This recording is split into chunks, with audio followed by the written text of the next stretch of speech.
Hello friends, welcome to career हम सफ़र कामयाबी तक। तो फ्रेंड्स, हम लोग कवर कर रहे हैं घटना चक्र की सीरीज से एंशिएंट हिस्ट्री को, और कुल 15 में से यह है जो तीसरी वीडियो आपकी है एंशिएंट हिस्ट्री के लिए। टॉपिक है वैदिक सभ्यता। इसके पहले हम लोगों ने कवर किया था सिंधु घाटी सभ्यता एवं संस्कृति को, और इस वीडियो के अंतर्गत हम वैदिक सभ्यता अर्थात वैदिक काल को हम कवर करेंगे। और काफ़ी मीन्स एक सधे वे में जितने भी क्वेश्चंस पूछे गए हैं उनका हम बेहतर एक्सप्लेनेशन हम देखेंगे फ्रेंड्स।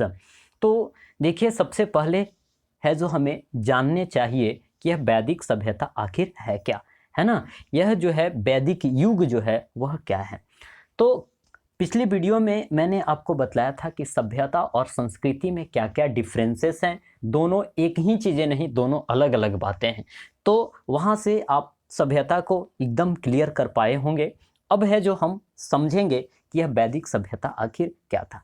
तो यह जो सभ्यता है वह वेदों पे आधारित सभ्यता है, यानी वैदिक सभ्यता जो है वह वेदों के आधार पे चलाई गई सभ्यता है ना।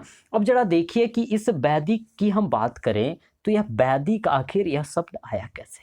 तो यह वेदों पे आधारित सभ्यता है, इसका मतलब है कि यह वैदिक जो शब्द आया वह वेद से आया।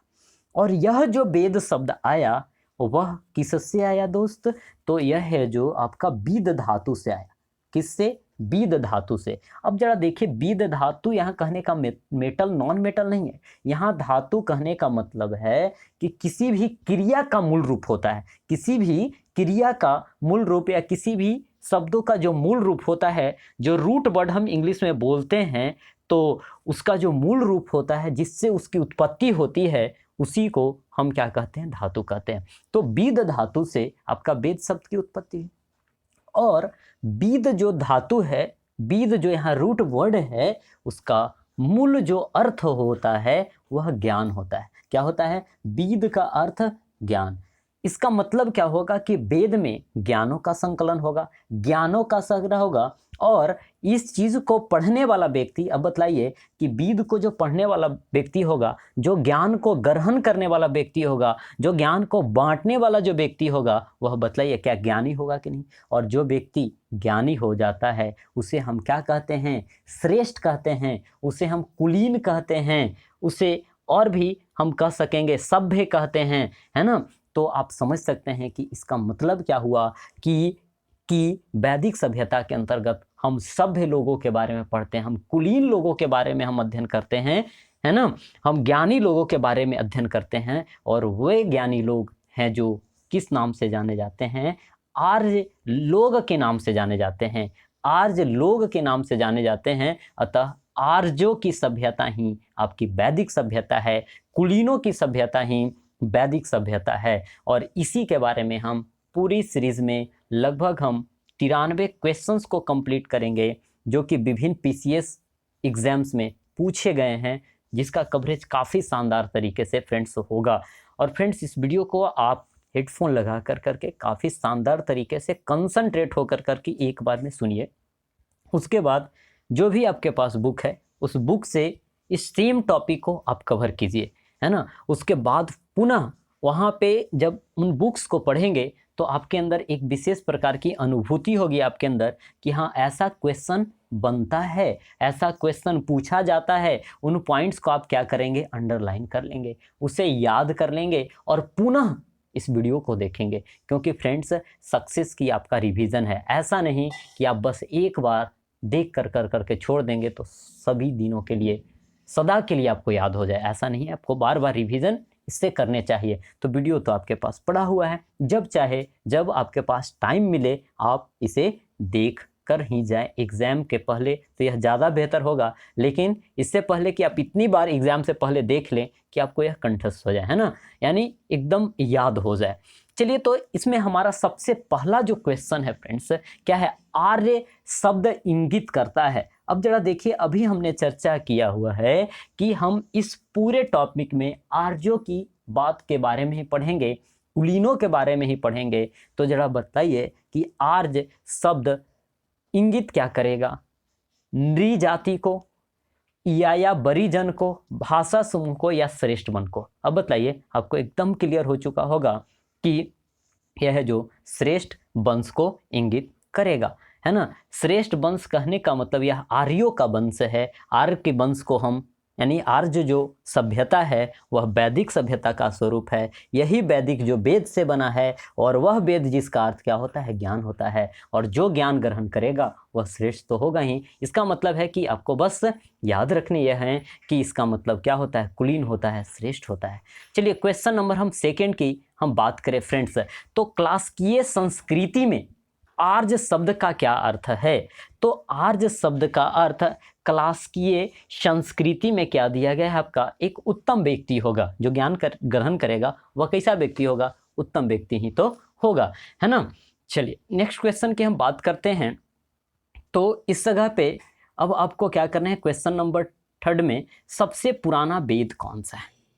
तो देखिए अब हम ऑप्शंस पे भी हम काम करेंगे जहाँ जहाँ इसकी क्या होगी, ज़रूरत हमें महसूस होगी फ्रेंड्स।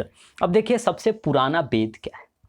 तो सब हमारे यहाँ वेद जो हैं कितने हैं, 4, यानी वैदिक सभ्यता में 4 वेदों का वर्णन है, जो कि चारों आपको ऑप्शंस में नज़र भी आ रहे हैं। कौन कौन, ऋग्वेद, यजुर्वेद, सामवेद और अथर्ववेद। जिसमें सबसे पहले का वेद आपका ऋग्वेद है, और सबसे बाद का वेद है जो आपका अथर्ववेद है। अब समझ सकते हैं आप कि सबसे पहले जो आया, जो सबसे पुराना होगा, इसका मतलब है कि सबसे पुराना वेद जो है फ्रेंड्स वह कौन सा वेद होगा, ऋग्वेद होगा, है ना। एक चीज और याद रखेंगे कि इन चारों वेद को संहिता कहा जाता है। क्या कहा जाता है, संहिता कहा जाता है। यानी कौन कौन से वेद, ऋग्वेद, यजुर्वेद, सामवेद, अथर्ववेद, इन चारों वेदों को संहिता के नाम से जाना जाता है। जिसमें प्रथम 3 वेद हम बात करें, ऋग्वेद, यजुर्वेद और सामवेद, इन तीनों वेद को त्रयी के नाम से जाना जाता है। कौन से नाम से, त्रयी के नाम से जाना जाता है। यानी कहने का मतलब है कि पहले के 3 वेद हो गए, और बाद जो है यह चौथा वेद बाद में जुड़ा था, ठीक है, जो कि ऋग्वेद के ही संकलन पर लगभग आधारित माना जाता है। जिसमें अथर्ववेद में आपको देखने को क्या मिलेंगे, जो दैनिक एक्टिविटी वाली जो कार्य है, जो रेगुलर हम किया करते हैं अपने दैनिक जीवन पे यह आधारित है। जिसमें चिकित्सा, जादू टोना इत्यादि बातों का क्या है, वर्णन है, संकलन है। मीन्स हमारी दैनिक गतिविधि कैसे चले, इस बात की चर्चा अथर्ववेद में है। तो पॉइंट क्लियर है कि चारों वेद को संहिता के नाम से जाना जाता है, और जो प्रथम 3 वेद हैं ऋग, यजुर और साम, यह है जो त्रयी के नाम से जाने जाते हैं।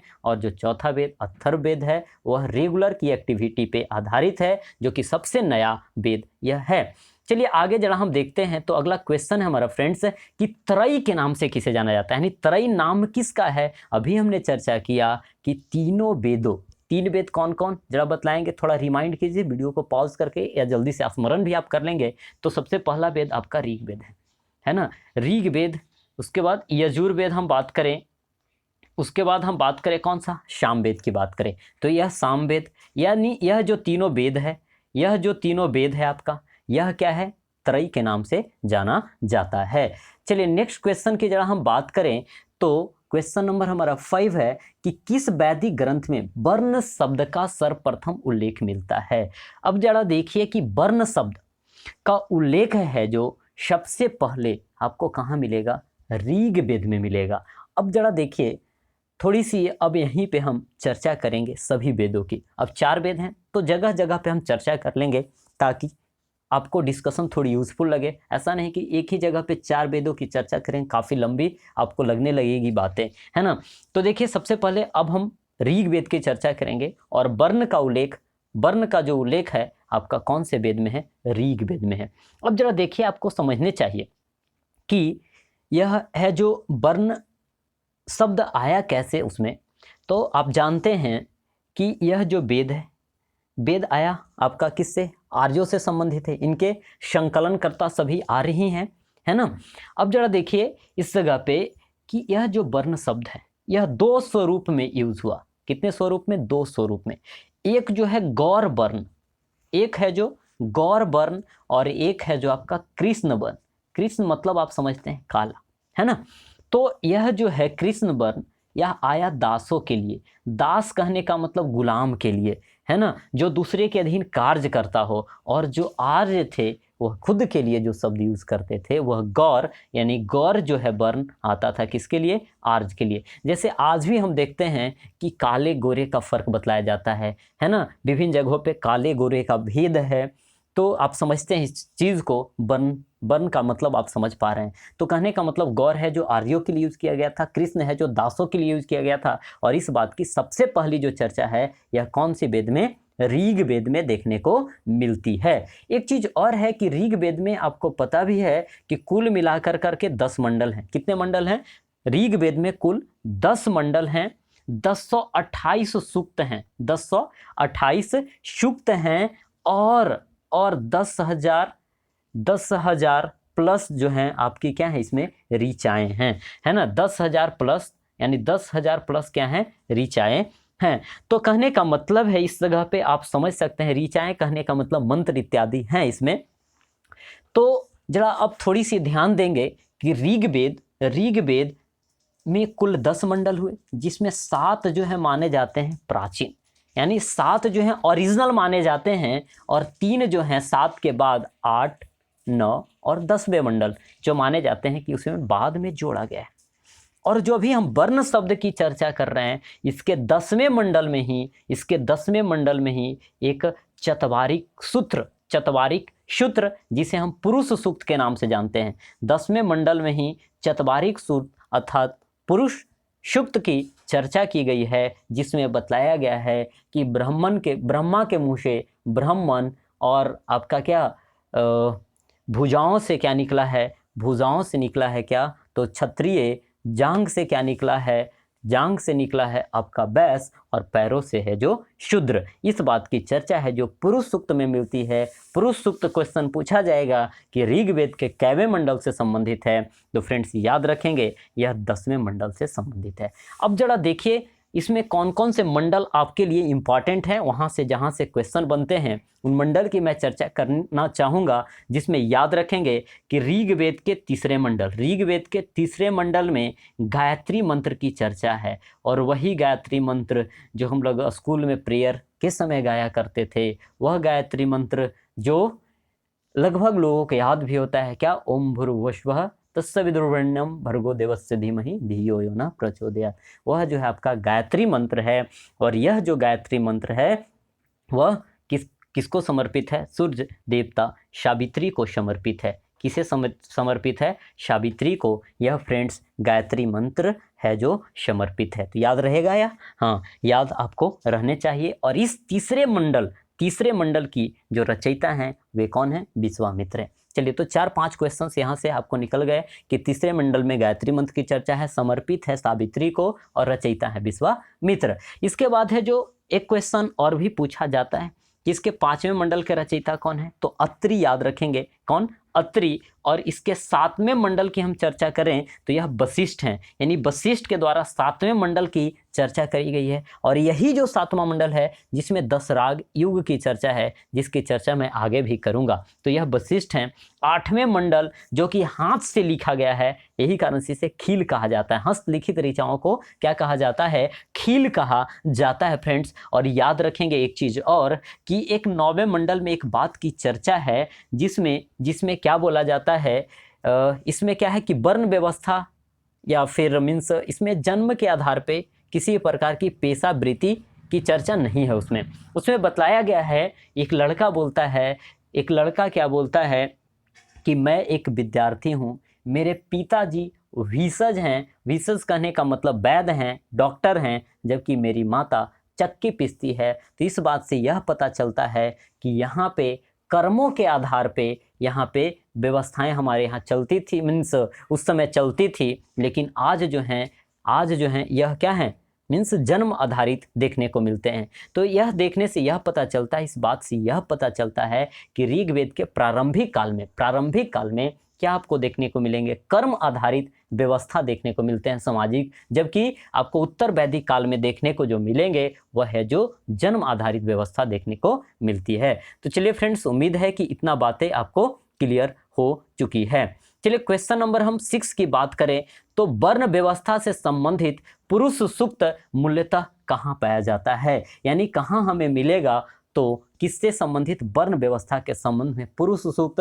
तो अभी हमने चर्चा किया है कि ऋग्वेद के कौन से मंडल, 10वें मंडल में आपको यह देखने को मिलेगा। अतः अब आप आंसर करने के लिए खुद भी कॉन्फिडेंट होंगे और आंसर आप क्या करेंगे, सी करेंगे फ्रेंड्स, ऋग्वेद। चलिए अब क्वेश्चन नंबर हम 7 की ओर बढ़ते हैं। तो 7 नंबर हमारा क्वेश्चन है कि सुमेलित कीजिए। यहाँ पे क्या करना है, आपको मिलाना है इन चारों वेद किनके किनके संबंध में यह चर्चा करता है, इसके संबंध में आपको मिलाने। चलिए, तो सबसे पहला वेद आपका ऋग्वेद है। ऋग्वेद में हम बात करें तो यह क्या है, आपका यज्ञ के नियम, विधि विधान, ईश्वर की महिमा इत्यादि के बारे में चर्चा करता है। तो ऋग्वेद का संबंध ईश्वर की महिमा, यज्ञ के नियम एवं विधि विधान से है। अब हम बात करें अगली यजुर्वेद की, तो यजुर्वेद जो है फ्रेंड्स, यह बलिदान की विधि इत्यादि के बारे में चर्चा करता है। जबकि सामवेद, सामवेद, शाम का मतलब ही होता है संगीत, शाम का मतलब ही होता है संगीत, तो यानी आंसर डी का तो 4 होगा। और अथर्ववेद अभी हमने बतलाया था कि जो सबसे बाद का वेद आया वह दैनिक जीवन पे आधारित है, यानी सामाजिक व्यवस्था की दैनिक गतिविधियों को चलाने के लिए यह वेद उत्तरदायी है, जो कि औषधि से संबंधित है ना। किसी का तबीयत इत्यादि खराब होगा तो इसी से तो ठीक होगा। तो इन चीज़ों की चर्चा अथर्ववेद में करी गई है। तो इस प्रकार से आप देखें तो आंसर आपका मिल कर करके आ पाएगा 3, 1, 2 और 4। लेकिन आंसर ऑप्शन अब तो आप मिला पाएंगे 3, 1 और आपका क्या 2 और 4 हो गए, जो कि ऑप्शन नंबर ए है। तो इस प्रकार से यदि आपको यह मीन्स याद रहेगा, या फिर आप ऑप्शन को इलिमिनेट कर करके भी बात को आप क्लियर कर सकते हैं। एक चीज़ और याद रखिएगा कि अथर्ववेद जो कि आपका सबसे बाद का वेद है, सबसे बाद का वेद है, जिसमें औषधि संबंधी चर्चाएं करी गई है। इसमें जादू टोना हो गया, वशीकरण हो गया, श्राप वाली बात हो जाती है, श्राप देना किसी को, है ना। तो यह है जो आपको अथर्ववेद में यह देखने को मिलता है। एक चीज़ और क्वेश्चन पूछा जाता है कि कौन ऐसा वेद है जो गाने से संबंधित है, गान बजाने से संबंधित है। तो यह सामवेद हो गया, जिसमें गद पद दोनों है। यह कौन सा वेद है, तो गद पद दोनों कौन से वेद के अंतर्गत आते हैं, यजुर्वेद में आते हैं। चलिए आगे की अब जरा हम बात करें फ्रेंड्स, तो आपको मिलाना है, यानी सूची 1 को सूची 2 से आपको मैच करवाने हैं इस जगह पे। तो अब जरा खुद आप वीडियो को पॉज कीजिए, उसके बाद है जो मैच कीजिए, तब देखिए यदि सही होगा तो आपके अंदर एक विशेष प्रकार की अनुभूति होगी। उस अनुभूति का पढ़ने के दरम्यान है ना काफ़ी लाभ उठाएं तो ज़्यादा यह बेहतर होगा। चलिए, ऋग्वेद अभी हमने चर्चा किया फ्रेंड्स कि ऋग्वेद के अंतर्गत क्या है, मंत्रों का उल्लेख है, स्रोत यानी मंत्र है जिसके अंतर्गत हम प्रार्थना इत्यादि किया करते हैं। अथर्ववेद में क्या है, तंत्र, मंत्र, जादू टोना, वशीकरण इत्यादि जो है आपका अथर्ववेद में है। संगीत वाला बात जो आएगा सामवेद में आएगा, है ना। बाकी बच गया तो आप लगा दीजिए इसे ना, यानी बस सिंपल सा बात हो गया। बलिदान इत्यादि जो कर्म कांड है यह आपको यजुर्वेद में देखने को मिलेंगे। इस प्रकार से आप ऑप्शन बनाए तो क्या होना चाहिए, 4, 2, 1, 3, 4, 2, 1, 3, जो कि ऑप्शन नंबर आपका फ्रेंड्स क्या हो जाएगा, ए हो जाएगा। चलिए नेक्स्ट क्वेश्चन की अब जरा हम बात करें तो क्वेश्चन नेक्स्ट हमारा 9th नंबर है, जिसमें क्वेश्चन क्या है आपका कि निम्नलिखित 4 वेदों में से एक जादुई माया और वशीकरण, अभी हमने चर्चा किया जो सबसे लास्ट वाला है जादुई माया की चर्चा करता है। तो जादुई माया आपको किस में देखने को मिलेगा, अथर्ववेद में देखने को मिलेगा। चलिए नेक्स्ट क्वेश्चन की अब जरा हम बात करते हैं। तो क्वेश्चन नंबर हमारा 9 के बाद क्वेश्चन नंबर हमारा 10 है कि ऋग्वेद में कितनी ऋचाएं हैं। अब जरा देखिए ध्यान से, यहाँ पे समझिएगा इस चीज़ को, ये नहीं तो आप कंफ्यूज करेंगे इस जगह पे फ्रेंड, और हो सकता है कि आप इस क्वेश्चन को भी गलत ठहरा सकेंगे। तो ध्यान दीजिएगा, यहाँ पे एग्जाम में जब ऐसे क्वेश्चन आते हैं तो समस्याएं बन जाती है। तो सबसे पहली बात आपको समझनी चाहिए कि ऋग्वेद में 10 मंडल हैं। सबसे पहले हम बात करते हैं ऐसे, चलिए ताकि आप और बेहतर तरीके से समझ पाएँ। सबसे पहले हम बात करें कि यह वैदिक युग है, इसमें यह वेद पर आधारित है और वेदों की संख्या 4 है, और इस 4 में से एक वेद है जो कि कौन है, ऋग्वेद है ना। और हम बात करें कि ऋग्वेद में कितने 10 मंडल हैं, और इस 10 मंडल की बात हम करें तो आपके 1028 आपके सुक्त हो जाएंगे, 1028 आपके सुक्त हो जाएंगे, यानी मंडल के बाद सुक्त, और सुक्त के बाद हम करें तो 10,000 प्लस ऋचा हमने बोला था, यानी 10,462 आपके ऋचाएं हैं, है ना। तो आप देख पा रहे हैं कि वेद, वेद के अंदर ऋग्वेद, ऋग्वेद के बाद मंडल, मंडल के अंदर सुक्त, सुक्त के अंदर ऋचा है। अब जरा देखें तो ऋचाओं की संख्या 10,462 आपने याद रखा है, लेकिन यहाँ क्वेश्चन तो पूछ दिया है, ऑप्शन आपको 10,462 है नहीं, ठीक है। तो आपको यह मानकर कर करके चलने हैं कि सुक्त पे ही हम इन्हें क्या कर देंगे, आंसर टिक कर देंगे, सही हो जाएगा उस जगह पे। यदि ऑप्शन ई होता तो आप ऑप्शन यहाँ पे क्या लगाते, पक्का है कि ई लगाते, है ना। तो 10,128 जो हैं हमारे क्या हैं, सुक्त हैं, ऋचा 10,462 है। तो ऐसे तो ऑप्शन होने चाहिए था 10,462, लेकिन ऑप्शन ना रहे तो आप इसे 10,128 लगा सकेंगे। लेकिन यही बीपीएससी का क्वेश्चन होता तो पक्का है कि आपको जाने पड़ते कहाँ, ऑप्शन नंबर ई पे, है ना। ऐसा नहीं कि 10,128 सुना हुआ लग रहा है बस हम लगा दिए। चलिए आगे की हम बात करें, ऋग्वेद है तो ऋग्वेद क्या है, किस चीज का संकलन है, स्रोतों का संकलन है, कथाओं का संकलन है, या फिर शब्दों या युद्ध ग्रंथ का यह संकलन है, इस बात को आपसे पूछा गया। तो देखिए स्रोतों का संकलन अर्थात इसमें मंत्रों का क्या किया गया है, संकलित किया गया है, मंत्रों को संकलित किया गया है, अतः आंसर इसका ए हो जाने हैं। इसमें कोई चर्चा करने वाली कोई खास बात तो थी नहीं फ्रेंड्स, इसमें बस सीधा सीधा आंसर करने थे। अब चलिए यहाँ पे क्वेश्चन है कि इसमें आपको सूची 1 को 2 से क्या करने हैं, मिलाने हैं। तो यहाँ पे देखिए कि इधर आपको चारों नज़र आ रहे हैं, अभी हमने चर्चा किया है, आपको तो याद भी हो चले होंगे कि ऋग्वेद, यजुर्वेद, अथर्ववेद, सामवेद, अथर्ववेद, ये क्या हैं, सभी के सभी चारों वेद हैं। तो यहाँ चारों वेद हैं, जबकि इधर जो आपको देखने को मिल रहे हैं ये सभी हैं जो ब्राह्मण ग्रंथ है। कौन सा ग्रंथ, ब्राह्मण ग्रंथ हैं, है ना, ब्राह्मण ग्रंथ हैं इस जगह पे।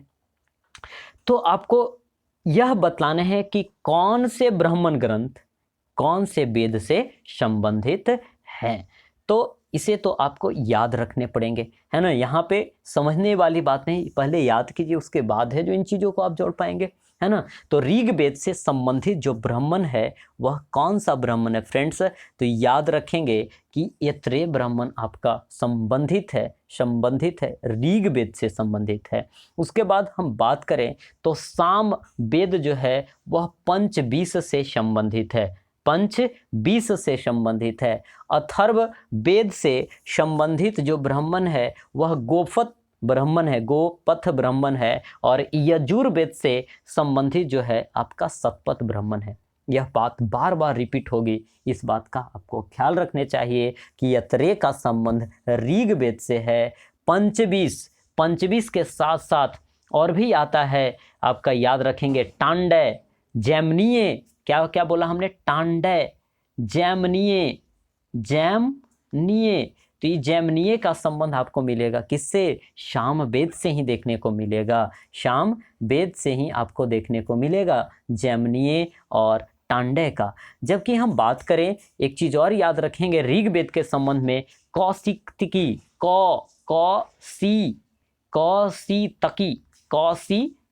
कौशितकी जो है और ऐत्रेय, दोनों का संबंध जो है आपका ऋग्वेद से, क्या ऐत्रेय और कौशितकी। जबकि हमने बात किया पंचबीस, टांडय, जैमनीय, इनका संबंध है जो सामवेद से है। बाकी एकक को ही आप याद रखें तो यह ज़्यादा बेनिफिशियल होगा। यजुर्वेद में आपको शतपथ याद रखना है कि शतपथ ब्राह्मण इसका काफ़ी प्रमुख स्थान है। एक क्वेश्चन भी आप हाईलाइटेड फॉर्म में याद रखेंगे कि ऋग्वेद जो वेद है, आप समझ रहे हैं कि जो ज्ञानों का संग्रह है, इसमें सबसे पहला जो स्थान है टॉप पे आपका ऋग्वेद का है, और उसके बाद है जो शतपथ ब्राह्मण का ही स्थान मिलता है ना। यजुर्वेद का जो संबंध, शतपथ ब्राह्मण का जो संबंध है यजुर्वेद से है, इसी का स्थान है ऋग्वेद के बाद, है ना। ऋग्वेद के बाद इन तीनों वेद का संबंध नहीं, इंपॉर्टेंस नहीं है जितना कि आपको शतपथ ब्राह्मण का इंपॉर्टेंस है ना। चलिए, तो यह अब आपको याद हो चुके हैं, और अथर्ववेद से गोपथ ब्राह्मण संबंधित है।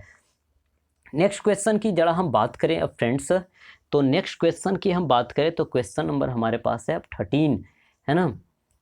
चलिए, तो 13 नंबर क्वेश्चन है हमारे पास कि निम्नलिखित में कौन सा ब्राह्मण ग्रंथ ऋग्वेद से संबंधित है। अब जरा बताइए, अभी हम लोगों ने याद किया है क्या याद किया है कि ऋग्वेद से संबंधित कौन से ब्राह्मण ग्रंथ हैं। अभी हमने याद किया कि ऐत्रेय प्लस कौशितकी, तो इसका आंसर क्या हो जाएगा जरा बतलाएंगे, ऐत्रेय ब्राह्मण। अच्छा, वीडियो को पॉज कीजिए, थोड़ा सा रिमाइंड करने का आप प्रयास कीजिए और वीडियो को पॉज कर करके अन का आंसर बतलाने का प्रयास कीजिए कि गोपथ ब्राह्मण का संबंध किससे है। तो बतलाना है आपको। अब जरा बतलाइए, गोपथ ब्राह्मण का संबंध आपका अथर्ववेद से है। शतपथ का भी हमने चर्चा किया कि ऋग्वेद के बाद यही शतपथ ब्राह्मण का स्थान है जो कि यजुर्वेद से संबंधित है ना। चलिए, तो आगे की हम जरा बात करते हैं।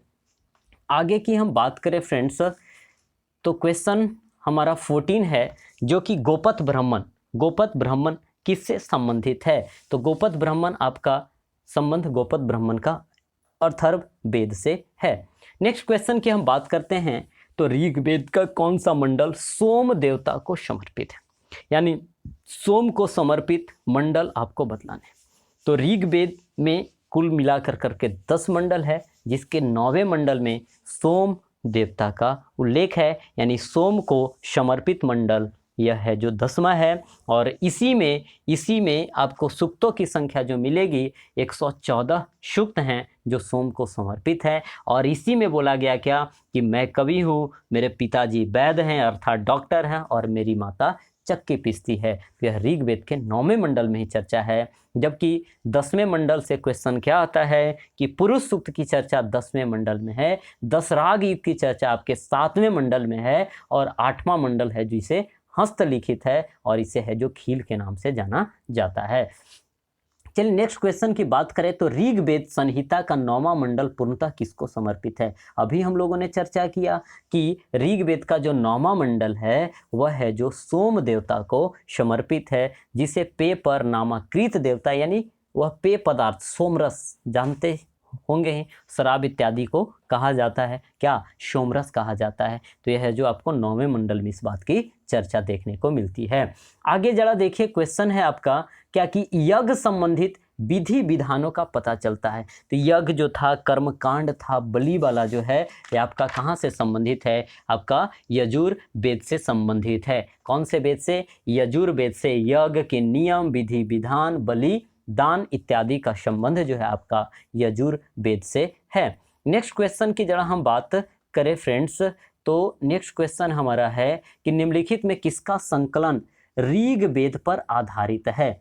तो ऋग्वेद पर आधारित जो संकलन है वह किसका है, तो आपका किसका संकलन देखने को मिलेगा, सामवेद में। अब जरा देखिए कि यह कैसे है। ऐसे तो हमने एक बात और पहले आपको बोला था कि ऋग्वेद के जैसा ही अथर्ववेदों में चर्चा की गई, लेकिन यह तो दैनिक जीवन पे अथर्ववेद आधारित है। अब जरा सुनिएगा तो यहाँ से बातें क्लियर हो जाएगी।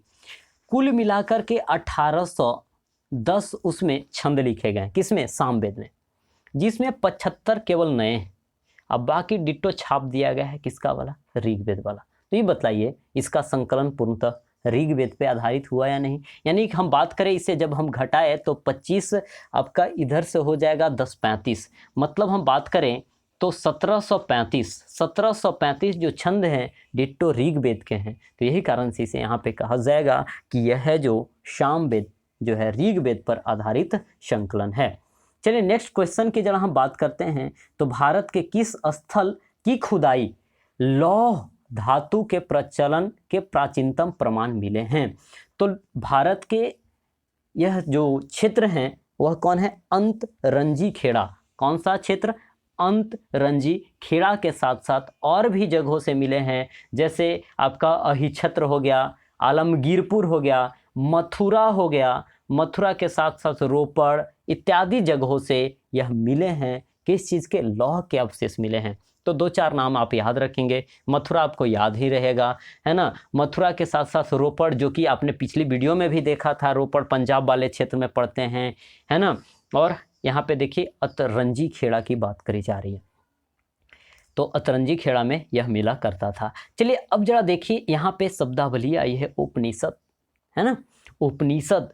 तो यहाँ पे बात करी गई है कि उपनिषद पुस्तकें हैं यह किस पर आधारित हैं।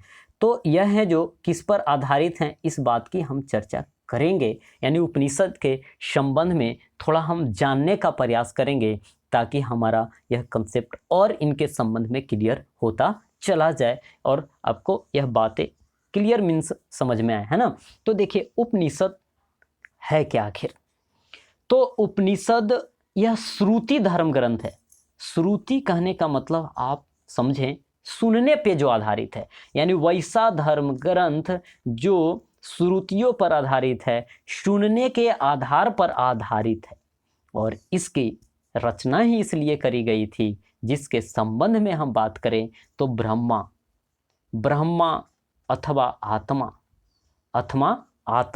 आत्मा समझ पा रहे होंगे, शॉल की बात करी जा रही है, आत्मा की बात करी जा रही है, जिसके यथार्थ स्वरूप कहने का मतलब क्या होता है कि उसके वास्तविक स्वरूप, यानी ब्रह्मा के वास्तविक स्वरूप के बारे में बतलाना, आत्मा के वास्तविक स्वरूप के बारे में बोध कराना ही उपनिषद का कार्य था। यानी उसका उद्देश्य था कि लोगों को ब्रह्मा के वास्तविक स्वरूप से हम क्या करें, परिचित कराएं, जो कि यह श्रुतियों पर आधारित था। और यह है जो यही कारण से इसे वेदांत भी कहा जाता है।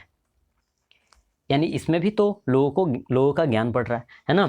तो यह है जो आपका वेदांत उपनिषद को। एक क्वेश्चन और भी पूछा जाता है कि निम्न में से किसे वेदांत के नाम से भी जाना जाता है, तो यह उपनिषद को है जो वेदांत के नाम से जाना जाता है। और हम बात करें तो ऐसे तो उपनिषदों की संख्या काफ़ी अधिक है, लेकिन हम मूलतः की बात करें, प्रमुख की बात करें तो 108 उपनिषद प्रमुख हैं, है ना।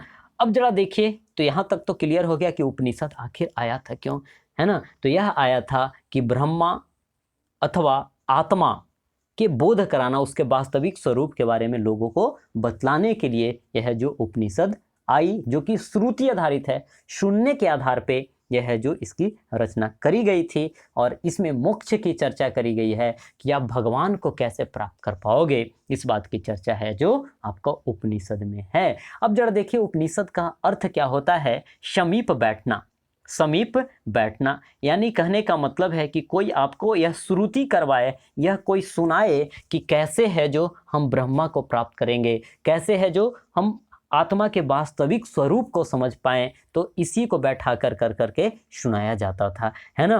किसमें सुनाया जाता था, तो उपनिषदों में जो चर्चाएं बात करी गई है उन चीज़ों को सुनाया जाता था, है ना। जो कि अब आप आंसर करने के लायक हो गए हैं, है ना, कि यह धर्म पे आधारित है, विधि पे आधारित है, योग पे आधारित है, या फिर यह विजन अर्थात दर्शन पे, फिलॉसफी पे आधारित है। तो यह फ्रेंड्स है जो दर्शन पे आधारित है। इस चीज़ का आप ख्याल रखेंगे। तो एक क्वेश्चन और हम लोगों ने क्लियर किया कि यहाँ से उपनिषदों की संख्या 108 है मूलतः।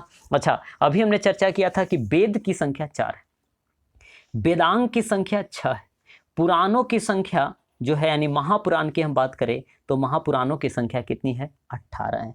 एक क्वेश्चन, तो 4 वेद को हम लोगों ने याद कर लिया, ठीक है। तो 18 पुराण नहीं, प्रमुख पुराण हम क्वेश्चन के हिसाब से हम आगे देखते ही चलेंगे, है ना। लेकिन आपको 6 वेदांग को याद रखने हैं, है ना। क्या क्या है, सीकवा निक्षत जो आप याद रखेंगे, सी क वा नी छ अजो, यह है जो आपका क्या है, ट्रिक है याद रखने का। लेकिन आपको पता तो होने चाहिए कि सी से क्या है, तो पॉइंट याद रखेगा। लेकिन यहाँ पे छहों को एक साथ बांधने के लिए हमने इसको बतलाया आपको। तो सी से हो गया शिक्षा, क से हो गया कल्प, और व से हो गया आपका व्याकरण, नी से हो गया निरुक्त, छ से हो गया छंद, और ज से हो गया ज्योतिष, जिसे सिकवा निक्षत जो से आप कोडित कर करके, इसे वीडियो को पॉज कर करके आप लिख लीजिए, ताकि यह है जो आप छहों कभी भी यदि चुनने के लिए आए कि निम्न में से कौन है जो वेदांग का पार्ट है या फिर नहीं है, तो आप सिकवा निच्छज्जों से उसे आप इलिमिनेट कर पाएंगे, ढूंढ पाएंगे, है ना। चलिए नेक्स्ट क्वेश्चन की जरा हम बात करते हैं। तो उपनिषद का मुख्य विषय क्या है, तो अभी हमने चर्चा किया कि उपनिषद यह है जो दर्शन पे आधारित आपका, यानी यह जो है इसका मतलब ही होता है समीप बैठ कर करके आत्मा के वास्तविक स्वरूप को समझना, है ना। यह दर्शन पर आधारित है।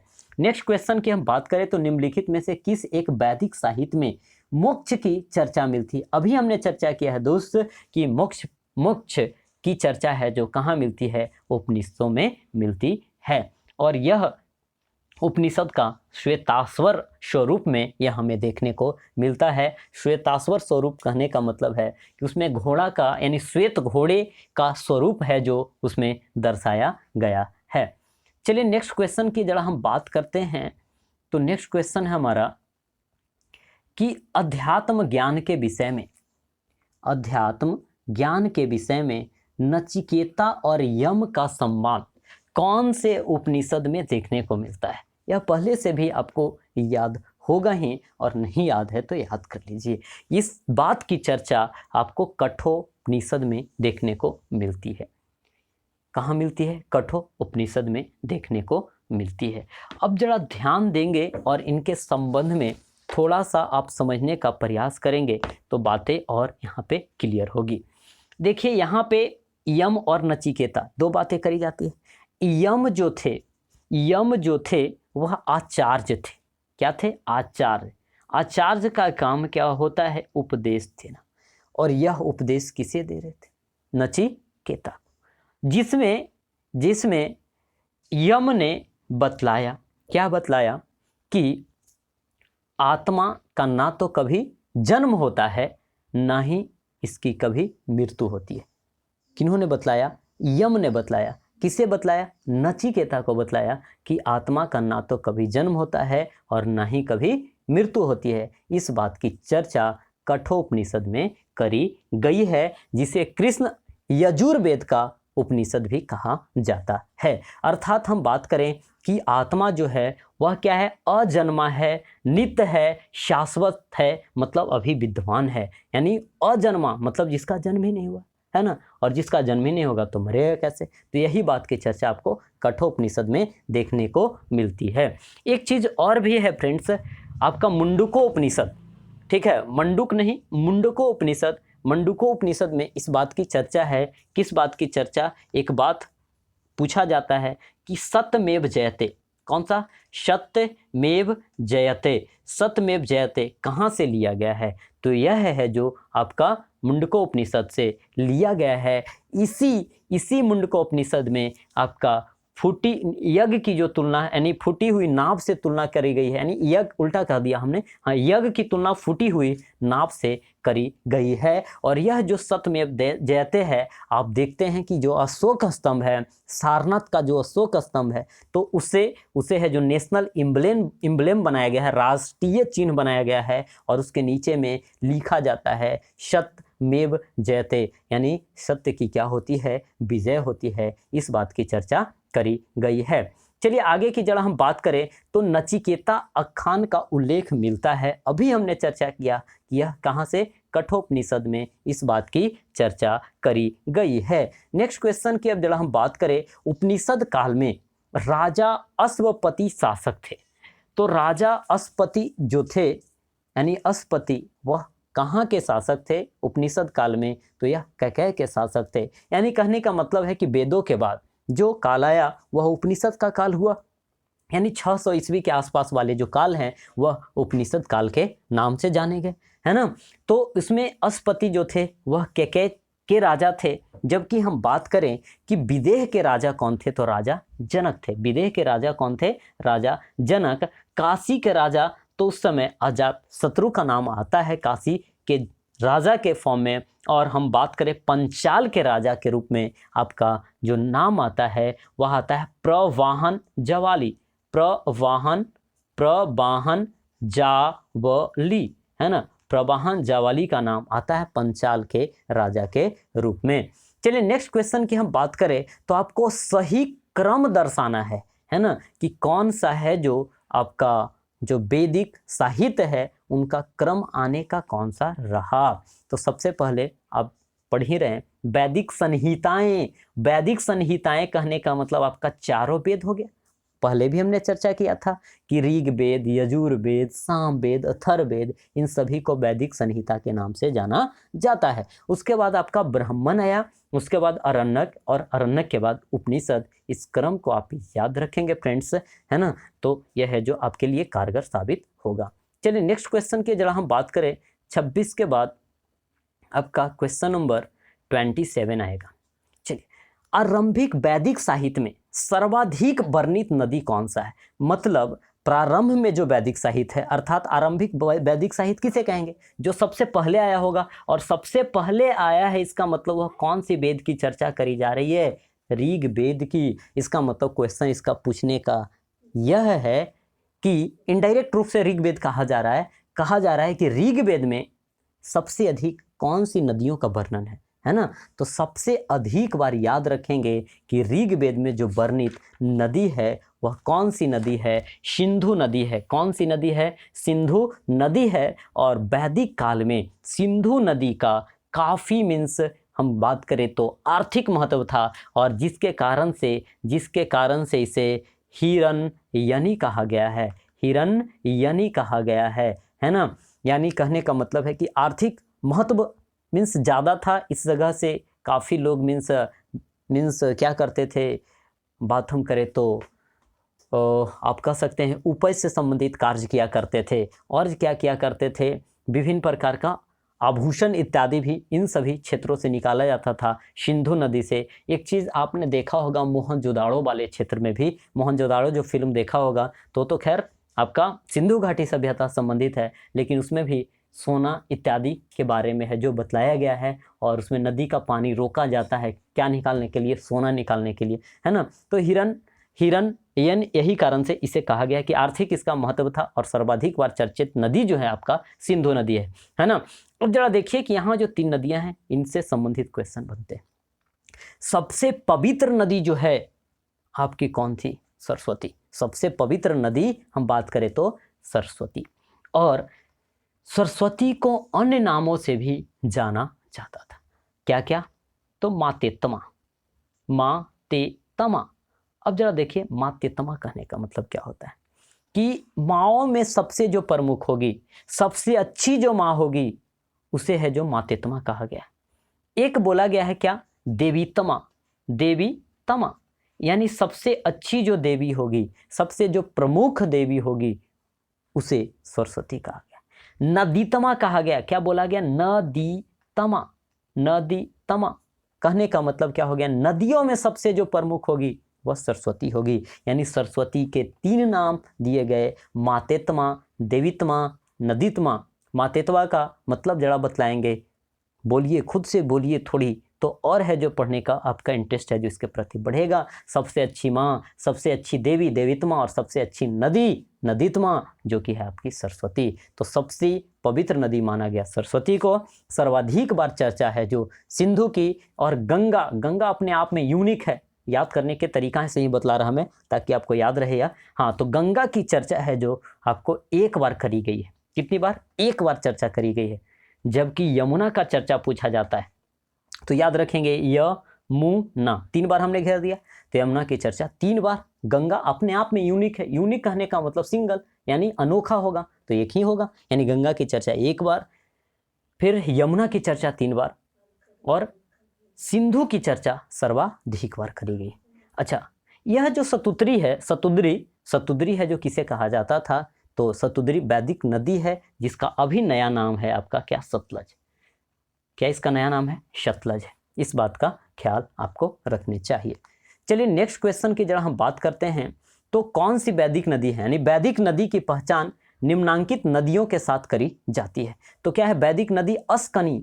और अस्कनी किसका वैदिक नाम है? कौन सी नदी का नाम अस्कनी है? अभी हमने सतुद्री बतलाया सतलज का, है ना? तो अस्कनी किसका नाम था? तो यह है जो आपका चिनाब का। अस्कनी है जो चिनाब का। तो इन भी नदियों का नाम होगा भाई। तो इन्हें अब जरा सुने और याद रखें कि व्यास जो है, व्यास का नाम था बिपाशा। ऐसा नहीं बिपाशा बसु को आप याद रखेंगे, हाँ उससे भी आप याद रख सकते हैं। चलिए, हाँ तो बिपाशा आपका व्यास का नाम था, है ना। रावी, तो रावी है जो आपका परुशनी का जो वैदिक नाम है वह है जो रावी। तो 2 तरीके से क्वेश्चन यहाँ से बन सकते हैं कि रावी नदी का वैदिक नाम क्या है? तो आंसर परुशनी। कहेगा कि परुशनी है जो किस नदी का वैदिक नाम है? तो यह है जो आपका रावी। तो 2 तरीके से यहाँ से क्वेश्चन बन सकेंगे। अब जरा देखिए झेलम। तो झेलम का जो वैदिक नाम है वह क्या था? तो यह बितास्ता था। चलिए, तो पॉइंट क्लियर है। हाँ, तो याद रखेंगे कि व्यास का जो पौराणिक नाम था, वैदिक नाम था बिपाशा। रावी है जो पुरुषनी, चिनाब किसका, अस्कनी का, और झेलम का जो है आपका वितास्ता। चलिए नेक्स्ट क्वेश्चन की हम बात करें तो निम्नांकित में से यानी ऋग्वेद में निम्नांकित किस नदियों का उल्लेख अफगानिस्तान के साथ आर्यों के संबंध का सूचक है। मतलब कहा जा रहा है आर्य, कुलीन, श्रेष्ठ जो वेदों पे आधारित हैं तो उनका संबंध है जो अफगानिस्तान के साथ था। यह कैसे पता चलता है, तो इनकी चर्चा जो है वैदिक जो ग्रंथ है इनमें देखने को हमें मिलती है। ऋग्वेद आपका किससे संबंधित है, आर्यों से संबंधित है, और आर्यों ने किसकी चर्चा, कुरुम्भा और क्रमु नदी की करी है। इसका मतलब, और यह जो नदी है कहाँ की है, अफगानिस्तान की है। तो आखिर हम अपने वेद में, हम अपने ग्रंथ में यदि दूसरे देश की नदियों का हम चर्चा कर रहे हैं, इससे यही पता चलता है कि उनका क्षेत्र या तो हमारे साथ जुड़ा हुआ था, यानी किसी न किसी प्रकार से उनका संबंध हमसे जुड़ा हुआ था। तो यह बात है जो आपका कुंभा और क्रमु की जो चर्चा है या कुर्रम की जो चर्चा है इसके कारण से पता चलता है। तो याद रखिएगा कि यह जो कुंभा है वैदिक नाम है, और इसका अभी जो वर्तमान नाम है, यह कुंभा नदी का वर्तमान नाम काबुल है, जो कि अफगानिस्तान की क्या है, राजधानी भी है। क्रमु जो है, क्रमु का जो अभी वर्तमान नाम है वह है कुर्रम। क्या है नाम, कुर्रम। इनके साथ साथ और भी नदियों को आप याद रखेंगे जो कि अफगानिस्तान से संबंध रखते हैं। कौन है, गोमती। ठीक है, गोमती, जिसे क्या बोला जाता था, गोमल बोला जाता था। क्या बोला जाता था, गोमल बोला जाता था। जबकि एक आपका नया नदी अभी है श्वात। क्या बोला गया, श्वात नदी। और स्वात जो है आपका सुवालू के नाम से जाना जाता था, यानी सुवालू आपका हो गया। गोमती जिसे अभी गोमल बोलते हैं।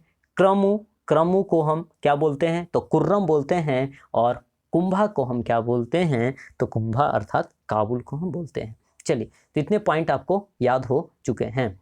नेक्स्ट क्वेश्चन की हम बात करें तो वैदिक नदी कुंभा का स्थान कहाँ निर्धारित होना चाहिए। अब जरा देखिए, ये ऑप्शंस के हिसाब से आप कर देंगे। अभी हमने चर्चा किया कि आपका जो कुंभा है या फिर इसी को हम क्या बोलेंगे, तो काबुल नदी हम बोलेंगे। और काबुल कहाँ पड़ेगा आपका, अफगानिस्तान में, यानी आंसर ए हो जाएगा। चलिए नेक्स्ट क्वेश्चन की हम बात करें तो देखिए नेक्स्ट क्वेश्चन हमारा है, चलिए हाँ, कूट से सही उत्तर का आपको चयन करना है ना। कूट से सही उत्तर का हमें चयन करना है, अर्थात हमें क्या करना है, पहले तो मिलाना है कि वैदिक नदी एवं उनकी आधुनिक नाम। अभी हमने चर्चा किया, यहाँ से आप सहायता ले सकते थे कि कुंभा कहे तो काबुल, इतना तो याद हो गया। परूसनी अभी हमने बतलाया था, क्या परूसनी है जो रावी को कहा जाता है। सदानीरा गंडक नदी को कहा जाता है ना। और सतुद्री है जो सतलज को कहा जाता है। इस प्रकार से हम देखें तो हमारा ऑप्शन बन पा रहा है 2, 3, 1 और 4। 2, 3, 1, 4, तो यहाँ पे ऑप्शन बी आंसर हो गया। यदि एक भी आपको याद रहता कुंभा वाला, तो आप है जो ऐसे भी बतला सकते थे काबुल, जो कि ऑप्शन नंबर 2 में था, इसी से आप आंसर कर पाते। लेकिन आपको पूरे याद रखने चाहिए, यह ज़्यादा आपके अंदर कॉन्फिडेंस भी बूस्टअप करेगा, है ना। और अब जैसे क्वेश्चन पूछे जा रहे हैं ना कूट वाले, तो उसमें आप कॉन्फिडेंट महसूस कर पाएंगे। चलिए आगे की बात करते हैं। निम्नलिखित में कौन सी प्रथा चतुष्टय वेदोत्तर काल में प्रचलित हुई। चतुष्टय वेदोत्तर काल में कौन सी बातें हैं जो प्रचलित हुई है, कौन सी प्रथा जो प्रचलित हुई है, इस बात की चर्चा करी गई है। तो देखिए, यह जो प्रथा आपको नज़र आ रही है चतुष्टय वेदोत्तर काल की, यह है जो जाबलो उपनिषद में, उपनिषद तो बाद में ही आया है ना, जो कि आपने देखा भी था कि आया क्या, मतलब आपका वेद था, जो चारों वेद था, संहिता, ब्राह्मण आया, अरण्यक आया, अरण्यक के बाद उपनिषद है। तो उपनिषद में इस बात की चर्चा है, और इस उपनिषद का नाम है, याद रखेंगे, जाबलो उपनिषद। कौन सा, जाबलो उपनिषद इसका नाम है। कौन सा उपनिषद, जाबलो उपनिषद इसका नाम है। और इसमें क्या करी गई है, जरा सुनिएगा ध्यान से। ब्रह्मचर्य, गृहस्थाश्रम, वानप्रस्थ और संन्यास बातों की चर्चा की है।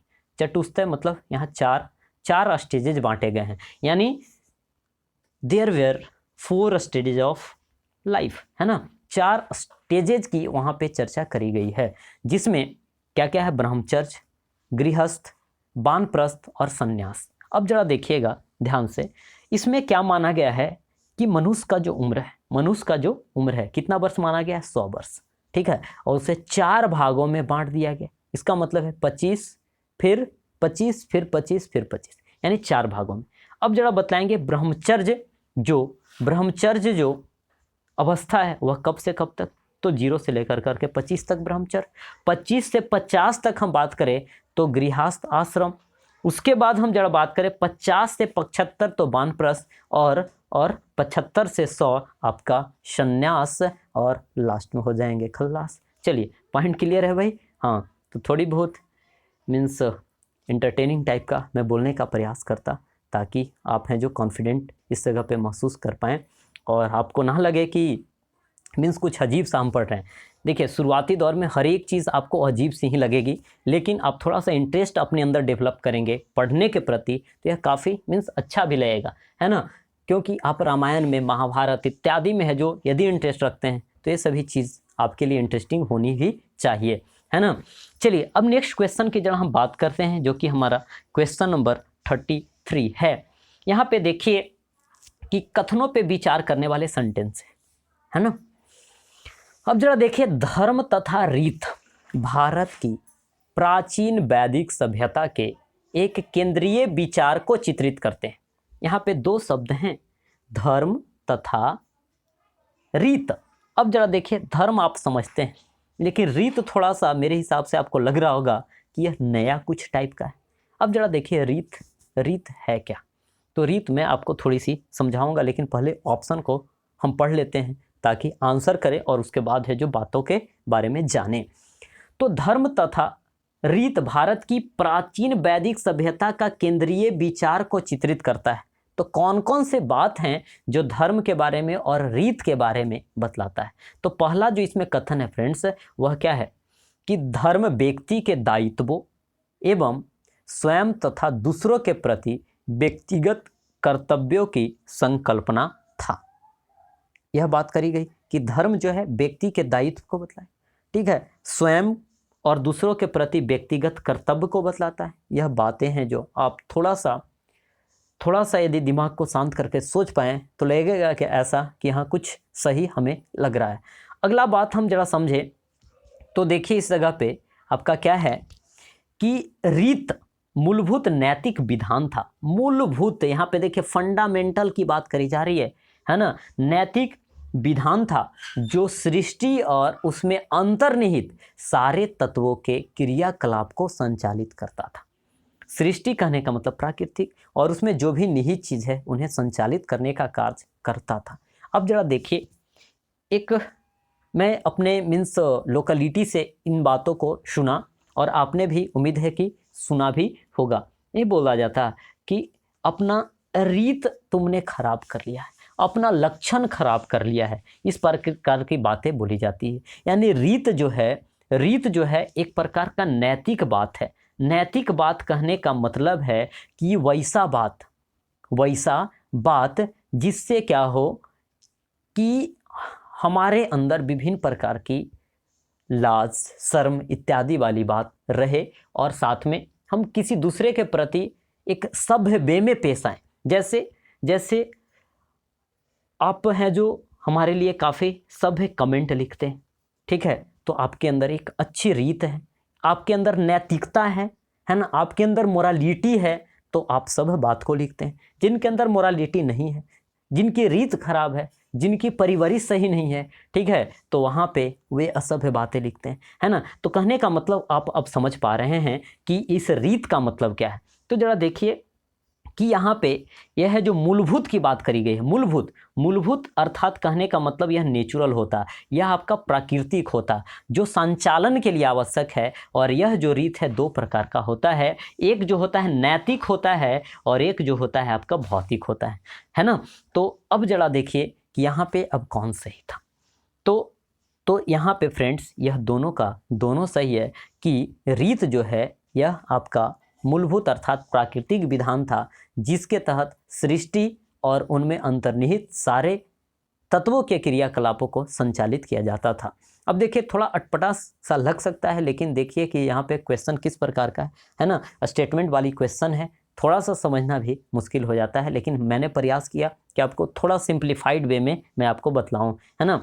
एक चीज़ और याद रखिएगा, एक क्वेश्चन और पूछा जाता है कि नैतिक व्यवस्थाओं का प्रावधान, मतलब प्रधान, नैतिक व्यवस्थाओं का प्रधान आपका ऋग वैदिक काल में मतलब किसे माना जाता है।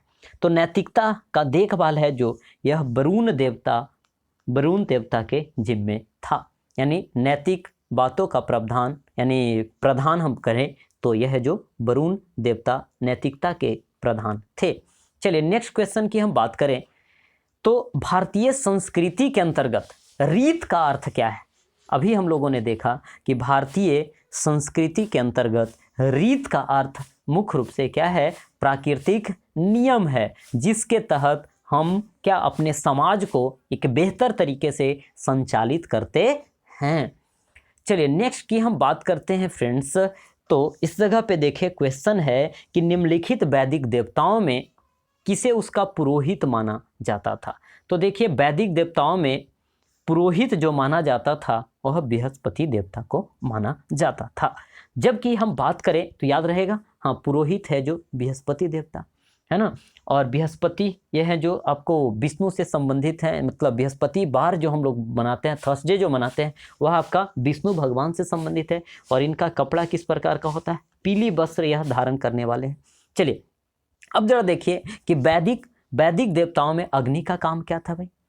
वैदिक देवताओं में अग्नि का काम क्या था, तो याद रखेंगे कि वैदिक देवताओं में अग्नि का जो कार्य है वह मनुष्य और देवता के बीच मध्यस्थता का कार्य करना।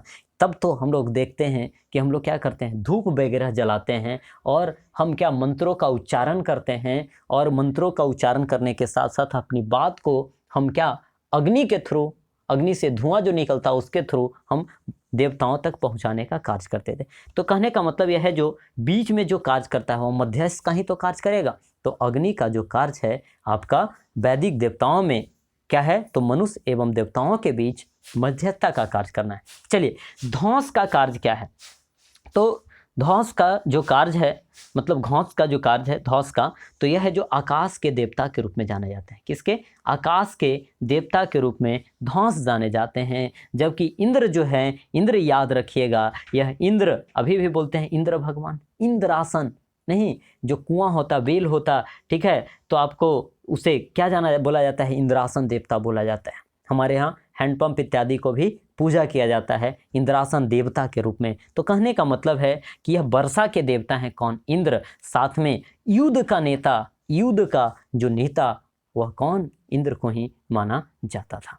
चलिए नेक्स्ट क्वेश्चन की जरा हम बात करें, निम्नलिखित में कौन सी वह ब्रह्मवादिनी थी जिसने कुछ वेद मंत्रों की रचना की थी। अब जरा देखिए कि वेद मंत्रों की रचना करने वाली यह जो ब्रह्मवादिनी कौन है, लोपामुद्रा है। लेकिन सबसे पहले जरा आप अपने थोड़ा सा सोचेंगे कि ब्रह्मवादिनी का मतलब क्या है। मेरे हिसाब से तो आपको यही पता नहीं लगा भाई, केवल आंसर हमने सुना दिया, आप सुन भी लेते, लेकिन नहीं, हमें पता है कि ब्रह्मवादिनी का मतलब आपको नहीं पता, है ना। अब जरा देखिए कि ब्रह्मवादिनी का मतलब क्या है। तो ब्रह्मवादिनी, नी की बात है यानी स्त्री से संबंधित बातें होगी, है ना। बिना वादिनी बोलते हैं ना सरस्वती माता को, तो जनरली स्त्री के लिए हम क्या स्त्रीलिंग शब्द का यूज करते हैं। तो ब्रह्मवादिनी जो है हम वैसी स्त्री को कहते हैं जो क्या किया करती थी, शिक्षा ग्रहण किया करती थी। क्या किया करती थी, शिक्षा ग्रहण किया करती थी। कौन से काल में, वैदिक काल में। वैसी स्त्री जो शिक्षा ग्रहण करने के साथ साथ और क्या किया करती थी, यज्ञ में भाग लिया करती थी, है ना। और साथ साथ यह जो वेद में मंत्रों को रचना करने में भी सहायता प्रदान करती थी, तो उसे हम क्या कहते हैं, ब्रह्मवादिनी कहते हैं। और भी स्त्री यानी जो क्या किया करती थी, पौराणिक कथाओं को मीन्स उस पर बहस किया करती थी, पवित्रता, सौंदर्यता इत्यादि का जो प्रतीक थी। और साथ साथ में मतलब किसी मुद्दे पे जो बहस किया करती थी कि तर्क संगत बतलाया करती थी कि हाँ यह सही है, सही को सही कहे, गलत को गलत कहने वाली जो स्त्रियां थी वह जो ब्रह्मवादिनी कहलाती थी, है ना। तो इसमें जो मंत्रों की रचना करने वाली निकली वह कौन थी? आपकी लोपामुद्रा, है ना। यह जो लोपामुद्रा है अगस्त ऋषि, कौन सी ऋषि? अगस्त्य ऋषि की यह क्या थी? पुत्री थी, है ना। यह अगस्त ऋषि की पुत्री थी, इस बात का आपको ख्याल रखना है। इसे विदुषी स्त्री कहा जाता है। हम लोगों ने पढ़ा भी होगा, हिंदी में हम लोग पढ़ते हैं, क्या नहीं बोलते हैं कि जो पुरुष काफ़ी अधिक जानता हो, विद्या मीन्स जिसके पास अधिक हो, जिसे विद्वान बोला जाता है, और जो स्त्री मीन्स जिसके पास अधिक विद्या हो तो उसे हम विदुषी बोलते हैं। विदुषी कहने का मतलब जिसके पास अधिक नॉलेज हो, तो इसे विदुषी के नाम से भी जाना जाता था। और उस समय आप समझ सकते हैं कि स्त्रियों की स्थिति है जो अच्छी थी। भले आपका जो आर्य सभ्यता है, जो वैदिक सभ्यता है, वह पितृ प्रधान माना जाता है, लेकिन जो प्रारंभिक वैदिक सभ्यता है इसमें स्त्रियों की स्थिति अच्छी थी। उसमें क्या, उसका बेहतर एग्जाम्पल आपको लोपामुद्रा देखने को मिलता है, अपाला देखने को मिलता है। अपाला, ठीक है, अपाला, घोषा, विश्ववारा इत्यादि जो महिलाएं थी यह विदुषी थी, मतलब है ब्रह्मवादिनी थी। यानी इन सभी चीज़ों, शिक्षा ग्रहण करने के साथ साथ वह शिक्षा बांटने का भी कार्य करती थी, किसी मुद्दा पे चर्चा भी करने का कार्य किया करती थी। तो लोपामुद्रा क्लियर है। अच्छा, लीलावती क्या है? तो लीलावती जो है भास्कर द्वितीय, जो कि आप जानते हैं कि यह एक बहुत बड़े मैथमेटिशियन थे, गणितज्ञ के साथ साथ यह खगोलविद भी थे, उन्हीं की पुत्री है। और इसी पुत्री के नाम पे उन्होंने अपना एक पुस्तक भी लिखा है, लीलावती, और लीलावती का संबंध मैथमेटिक्स से है। चलिए अब जरा देखिए कि सावित्री कौन थी। तो देखिए सावित्री है जो, यह पौराणिक जो गाथा थी, ठीक है, तो पौराणिक गाथाओं से यह संबंधित है आपकी सावित्री। यह एक पौराणिक कथा है जो प्रतीक है किस चीज़ का? पवित्रता का, सौंदर्यता का, संयम का इत्यादि का है। यह जो सावित्री है वह प्रतीक मानी जाती थी। और गार्गी क्या है? तो देखिए यह जो गार्गी है यह महिला थी जो कि आपकी ब्रह्मवादिनी यह भी थी, है ना। और यह 700 BC के आसपास की यह महिला है जो प्राचीन दार्शनिक मानी जाती है। क्या है? प्राचीन दार्शनिक। और यह जब दार्शनिक है तो आप समझ सकते हैं कि यह है जो किसी मुद्दे पे बातचीत किया भी करती थी। इन चीज़ों की, गार्गी की जो चर्चा है वह बृहद अरण्यक में मिलता है देखने को। बृहद अरण्यक में इसकी चर्चा है जो हमें देखने को मिलते हैं। किसकी? गार्गी की चर्चा हमें देखने को मिलती है। अब जरा देखिए कि गार्गी आखिर फेमस किस लिए? तो गार्गी फेमस इस कारण से हुई थी कि राजा जो जनक हैं, कौन? राजा जो जनक हैं, इनके यहाँ क्या हुआ था कि एक मुद्दे पे चर्चा हुई थी, और मुद्दे पे चर्चा होने के कारण से क्या हुआ था कि गार्गी ने एक याग बल्क थे, ऋषि थे, उनकी बातों को उन्होंने क्या कर दिया था? चुनौती दे दिया था, है ना। उनकी बातों को चुनौती देने के कारण से यह है जो आपको जानी जाती है, कौन जानी जाती है? गार्गी जानी जाती है कि यहाँ पे ऋषि मुनियों को मीन्स एकदम कदम से कदम, ताल से ताल मिला करके जो बात करें, गलत को गलत कहे, सही को सही करे, ऐसी शक्ति थी किसमें? गार्गी में, है ना। और गार्गी जो है आपका गोत्र, इसका मतलब गर्ग गोत्र से संबंध होने के कारण से इसका नाम है जो गार्गी बाचकन भी पड़ता है इसका नाम। चलिए, तो उम्मीद है काफ़ी बातें हम लोगों ने इनके संबंध में कर लिया, है ना। चलिए देखिए, थोड़ा एक्स्ट्रा मैं बात इस कारण से बोलता कि आपको मैं इतना पढ़ाऊँ। अब जरा देखिए कि कोई भी चीज़ बोल दिया गया कि 2 जोड़ 2 4 होता है, आप 4 याद रखेंगे कि 4 के पीछे यह जो 2 जोड़ 2 आया, तो इन्हें हम जोड़ने का तरीका सीख लेंगे तो वह ज़्यादा बेहतर होता है। भले आप कंक्लूजन आप डायरेक्ट याद करना पसंद करते हैं, ऑब्जेक्टिव याद करना पसंद करते हैं, लेकिन ऑब्जेक्टिव इतना का यह सार होता है ना। इतना चीज़ आप समझ लेते हैं और एक छोटी चीज़ को याद रखते हैं तो ज़्यादा समय तक याद रहता है ना। तो उनसे संबंधित बात थोड़ा बहुत मैं बतलाने का कार्य करता हूँ।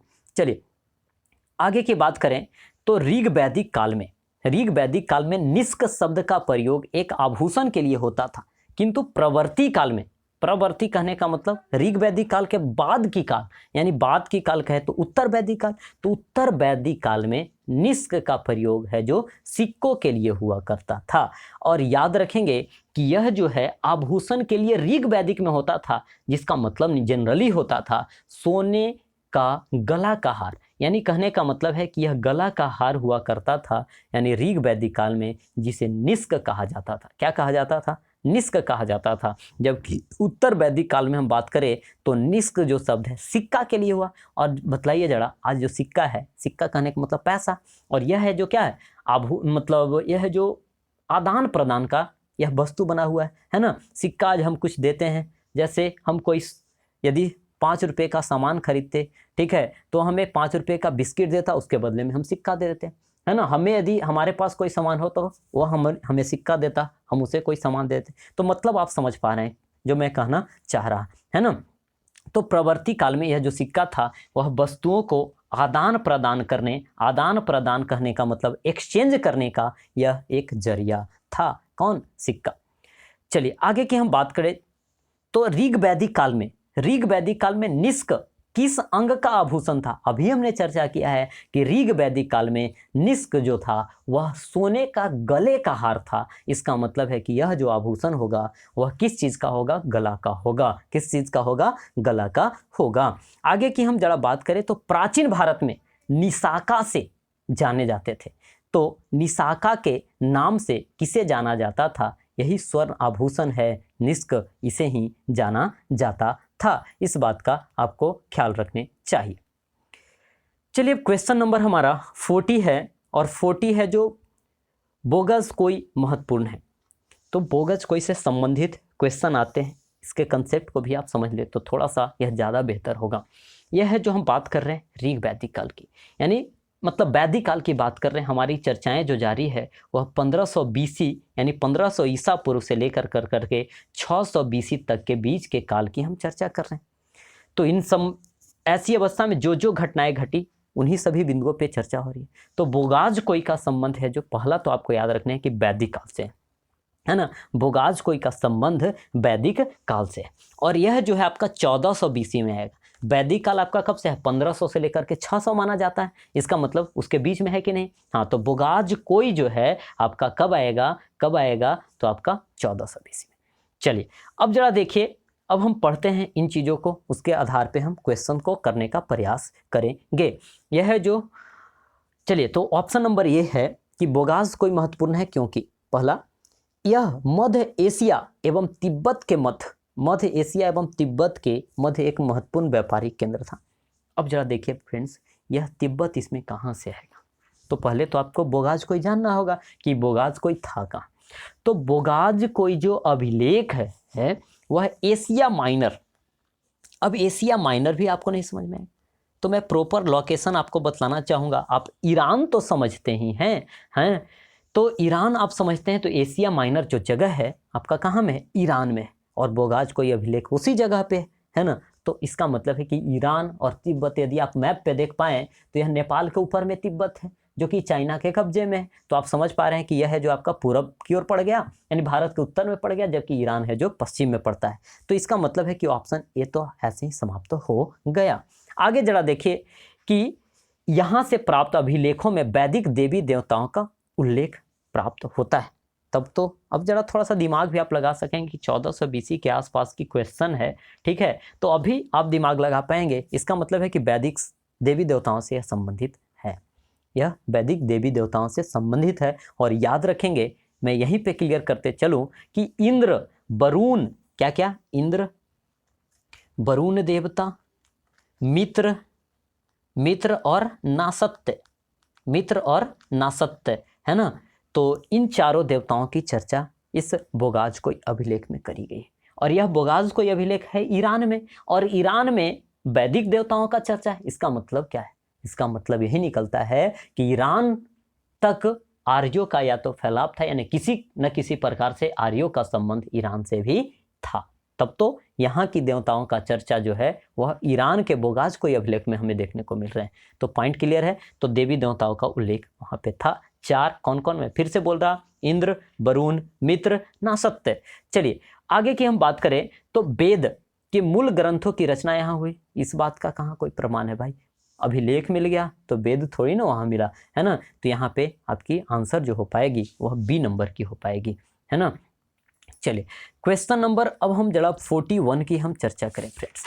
तो निम्नलिखित अभिलेखों में से कौन सा ईरान से भारत आने की सूचना देता है? तो ईरान से भारत आने की सूचना जो देता है, अभी हम लोगों ने पढ़ा, कौन सी? बोगाज कोई अभिलेख, यानी बोगाज कोई अभिलेख, यानी बोगस कोई या बोगास कोई, जैसे पढ़ ले। आगे जरा देखिए, 14वीं सदी ईसा पूर्व एक अभिलेख जिसमें वैदिक देवताओं का वर्णन है। अभी चर्चा हमने किया कि 14वीं सदी पूर्व यानी 1400 BC में एक अभिलेख है, कौन? बोगाज कोई, जो कि एशिया माइनर में पड़ता है, ईरान वाले क्षेत्र में पड़ता है, वह है जो उसमें वैदिक देवता, 4 वैदिक देवता कौन कौन? तो आपके कौन हो गए? इंद्र हो गए, वरुण हो गए, मित्र हो गए, नासत्य हो गए। यह है जो बोगाज कोई से इनकी चर्चाएं हमें देखने को मिलती है। नेक्स्ट क्वेश्चन की बात करें, निम्नलिखित में से किसने आर्यों के आदि देश के बारे में लिखा है? तो अब जरा देखिए, यहाँ से शब्दावली संबंधित बातें आ गई है आपकी। तो देखिए आदि देश के बारे में, यानी कहने का मतलब है यहाँ उत्तरी ध्रुव से इनका संबंध बतलाया जा रहा है। यानी निम्न में से कौन से व्यक्ति हैं जिन्होंने कहा कि आर्य जो हैं वह उत्तरी ध्रुव से आए थे? कहाँ से? उत्तरी ध्रुव से आए थे। ऐसा बोलने वाले जो हैं हमारे BGT हैं, बाल गंगाधर तिलक महोदय हैं। यानी ऐसा कथन आपको और भी देखने को मिलता है, जैसे कहा जाता है कि तिब्बत से आए थे।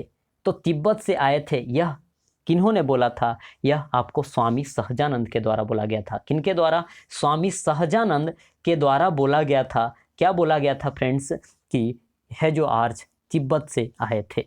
उसके बाद एक है अविनाश चंद्र दास। कौन? आपका अविनाश चंद्र दास।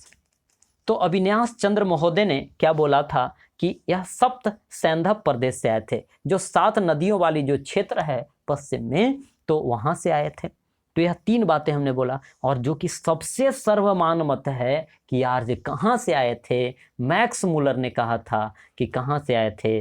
मध्य एशिया से आए थे। तो यह क्वेश्चन आपको याद रखने हैं कि क्या याद रखने हैं? क्या याद रखने हैं कि मध्य एशिया से कौन आए थे? आर्य आए थे। तो इस बात की चर्चा है जो कौन किया है?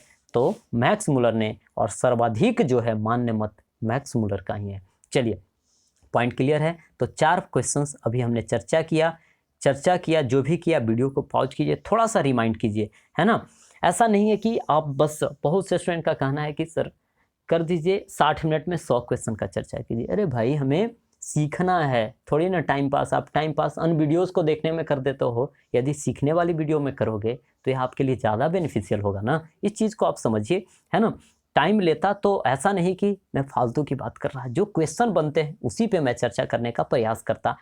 चलिए हाँ, तो 4 बात अभी हमने बतलाया। क्या क्या बतलाया? उत्तरी ध्रुव से आए थे, यह बात बाल गंगाधर तिलक की है, लेकिन मान्य नहीं है। अच्छा, तिब्बत से आए स्वामी सहजानंद, दयानंद ने किया था। यदि हाँ, स्वामी दयानंद ने किया था, शायद सहजानंद ऊपर बोल दिया, हमें ध्यान नहीं था फ्रेंड्स, ध्यान दीजिएगा इस पर, यदि हमने गलती बोल दिया हो तो इसके लिए सॉरी। हाँ, और इसके बाद है जो हम बात करें सप्त सैंधव प्रदेश से अविनाश चंद्र दास के द्वारा किया गया, जबकि सर्वमान्य जो मत है मैक्स मुलर का है। चलिए नेक्स्ट क्वेश्चन की जरा हम बात करें, जिस ग्रंथ में पुरुष मेघ का उल्लेख हुआ है, कौन से मेघ? पुरुष मेघ का उल्लेख हुआ है, यह कौन सा ग्रंथ है? तो पुरुष मेघ का जो उल्लेख है आपका शतपथ ब्राह्मण में हुआ है। और शतपथ ब्राह्मण आपको पता है कि कौन से वेद से संबंधित है? तो यह आपका यजुर्वेद से संबंधित है, और इसका स्थान ऋग्वेद के बाद सबसे इंपॉर्टेंट है। आगे की बात हम करें तो शतपथ ब्राह्मण में उल्लेखित राजा विदेह माधव से संबंधित ऋषि कौन थे? तो अब जरा देखिए ध्यान से, आप ऑप्शन को एलिमिनेट कर सकते थे, इनकी हमने चर्चा भी पहले किया है।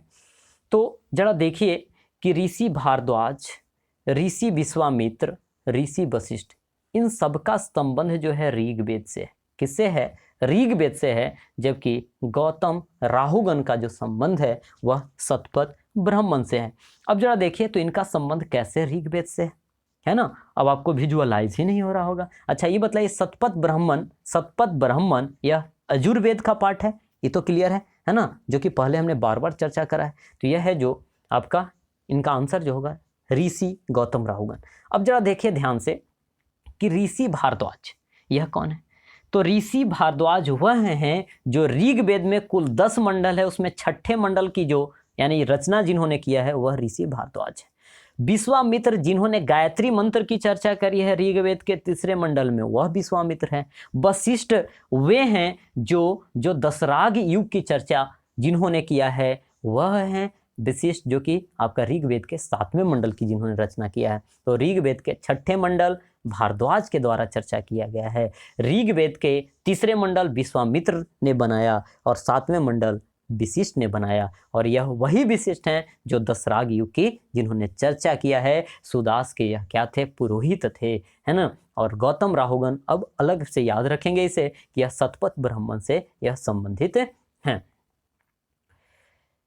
नेक्स्ट क्वेश्चन अब हमारा है फ्रेंड्स 46 नंबर की हम बात करें तो उत्तर वैदिक काल में निम्नलिखित में से किनको आर्य संस्कृति का धूर कहा जाता है। अब सब कुछ समझ में आ रहा है, लेकिन देखिए जोर हमारा पड़ रहा है कहाँ पे, धूर पे, और धूर का मतलब ही आपको नहीं पता है ना।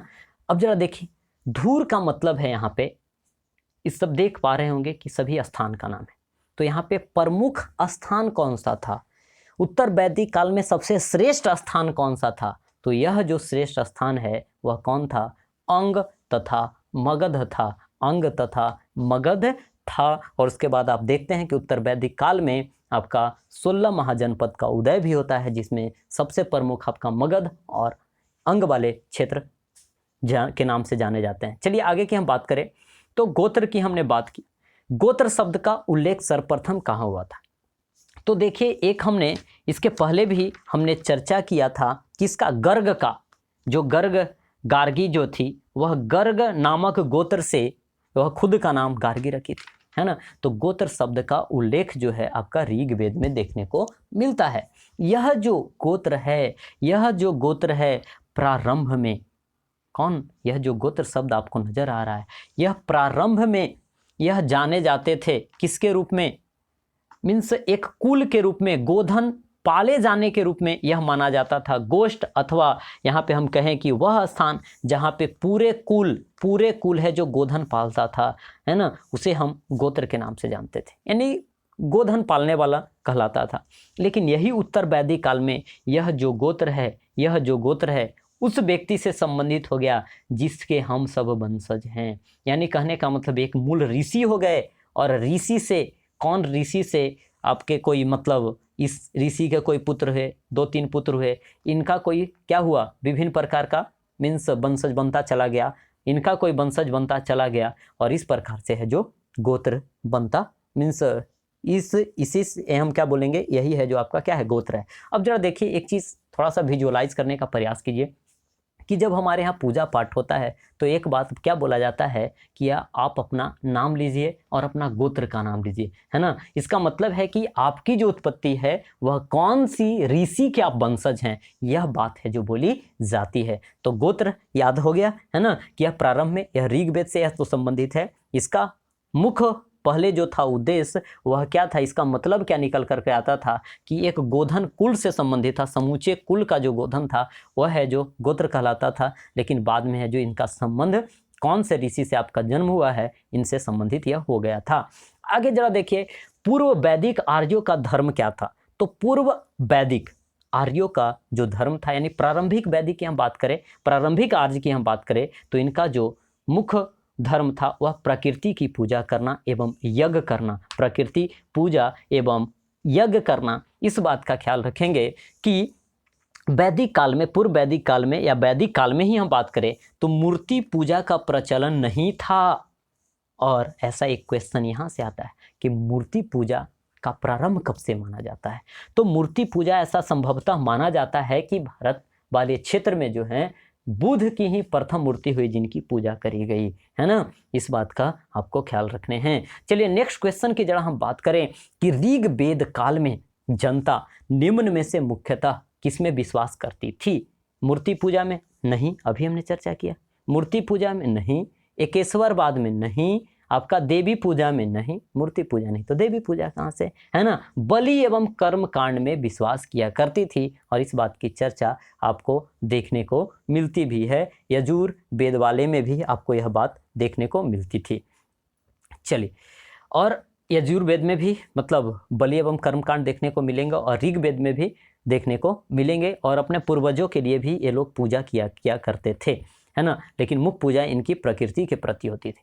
आगे जरा देखिए कि प्रसिद्ध 10 राजाओं का युद्ध। 10 राजा कहने का मतलब राज्ञ बोला जाता है, तो इसे 10 राग युग के नाम से भी जाना जाता है। और यह कौन से नदी के तट पे लड़ा गया था?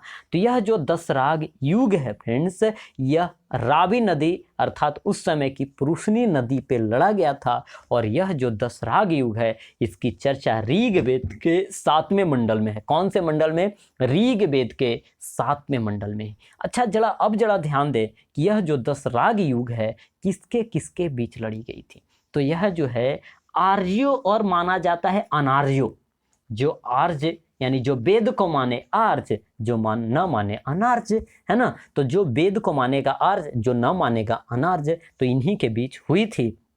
जिसमें आर्य के तरफ से कौन थे? आपको कौन थे? तो यह त्रित्सु राजवंश के थे, भारतों के राजा थे। कौन? सुदास। कौन? सुदास, है ना। और सुदास के पुरोहित थे विशिष्ट, और 7वें मंडल की रचना भी किसने करा? विशिष्ट नहीं, हाँ।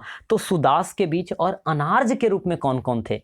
अब एक दिमाग में पहले रखी, इसे मैं हटा रहा ताकि मीन्स क्लियर लिख पाऊँ इस जगह पे और थोड़ा बहुत आप विजुलाइज कर पाएँ। हाँ, तो सुदास एक तरफ से, आर्य की तरफ से। अब जरा देखिए कि अनार्य की तरफ से 10 राजा और थे।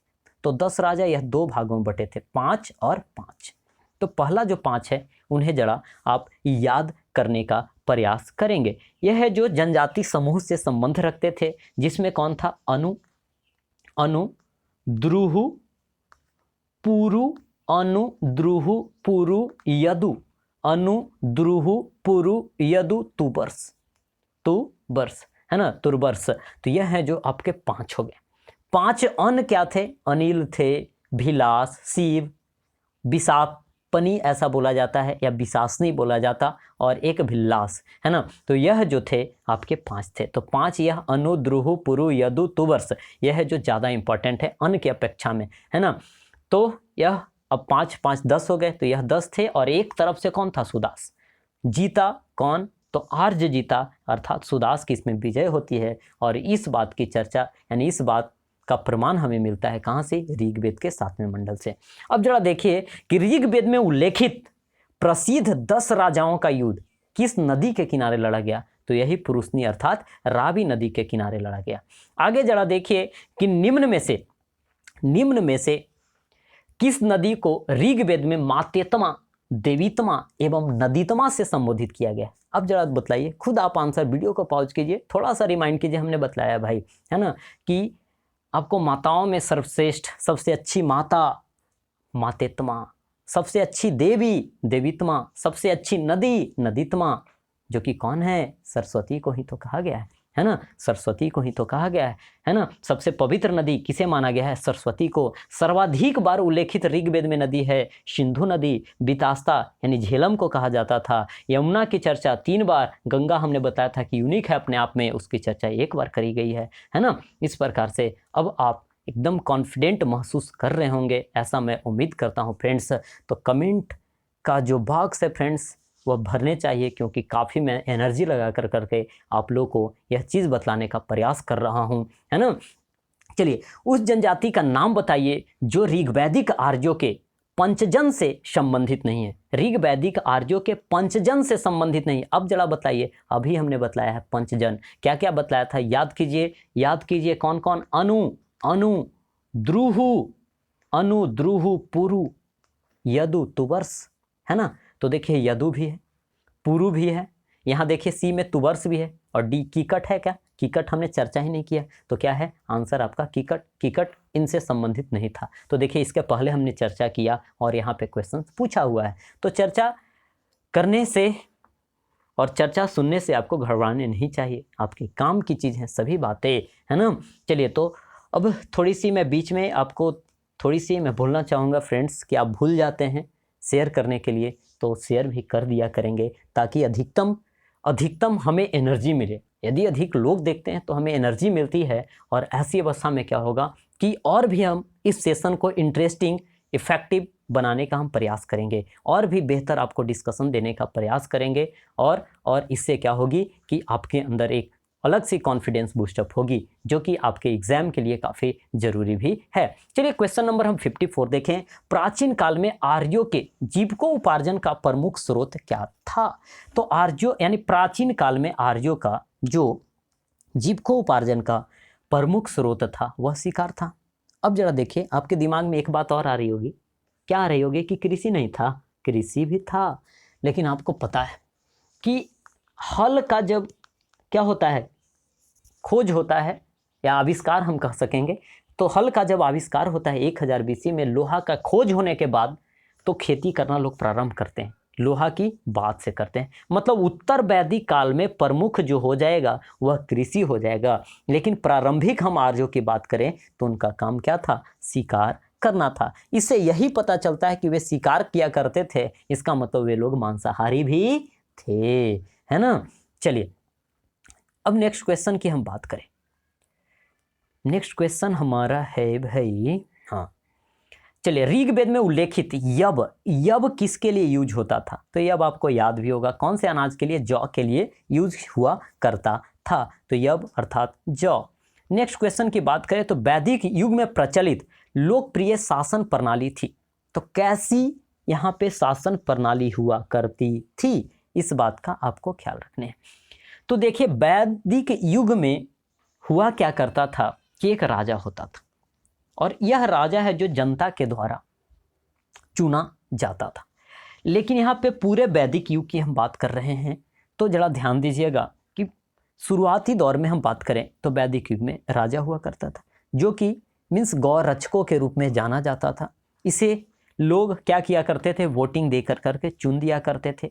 इसमें है जो दो बातों की चर्चा की गई है कि इस पे अंकुश लगाने के लिए सभा एवं क्या हुआ करती थी? समिति हुआ करती थी। सभा एवं समिति हुआ करती थी। यह जो वही सभा है जिसकी चर्चा ऋग्वेद में 8 बार करी गई है।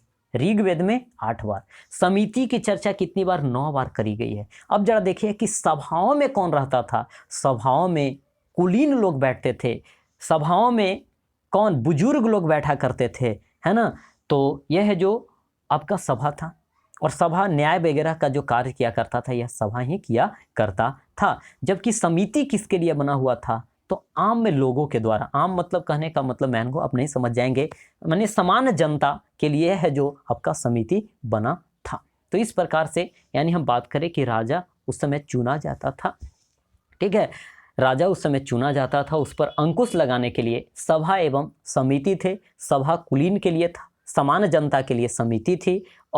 और हम बात करें कि यही सभा की चर्चा ऋग्वेद में 8 बार, समिति की चर्चा 9 बार, और यह सभा समिति को अथर्ववेद में, अथर्ववेद कहने का मतलब जो सबसे बाद का वेद है, इसमें कहा गया है इसे प्रजापति। प्रजापति किसे बोलते हैं? राजा को, है ना। प्रजा का पति, प्रजा मतलब आम जनता, और जनता का पति यानी राजा। तो जो प्रजापति है उसकी 2 पुत्रियां कहा गया है सभा एवं समिति को। कौन से वेद में? अथर्ववेद में। पॉइंट क्लियर है? यानी सिंपल सा सिंप्लीफाइड फॉर्म में बोलें तो अथर्ववेद में सभा एवं समिति को प्रजापति की 2 पुत्रियां कही गई है।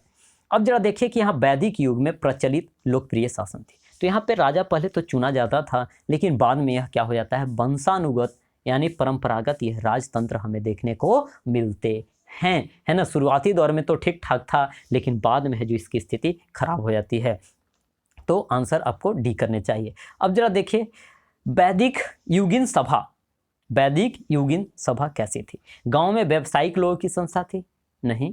राज दरबार हुआ करता था? नहीं। यह क्या हुआ करती थी? इसमें मंत्री परिषद हुआ करती थी। यह मंत्री परिषद अभी हमने बताया कि यह सभा एवं समिति 2 फॉर्म में क्या थी? बटी हुई थी। सभा एवं समिति 2 फॉर्म में बटी हुई थी। यह सभा, फिर से मैं रिपीट कर रहा था कि आपको याद हो जाए, सभा 8 बार, समिति 9 बार ऋग्वेद में चर्चा है, और इसे सभा एवं समिति को अथर्ववेद में प्रजापति की 2 पुत्रियां कहा गया है। यह सभा समिति जो कि मंत्री परिषद थी, यह राजा पे अर्थात प्रजापति पे क्या लगाया करती थी, अंकुश लगाने का कार्य किया करती थी।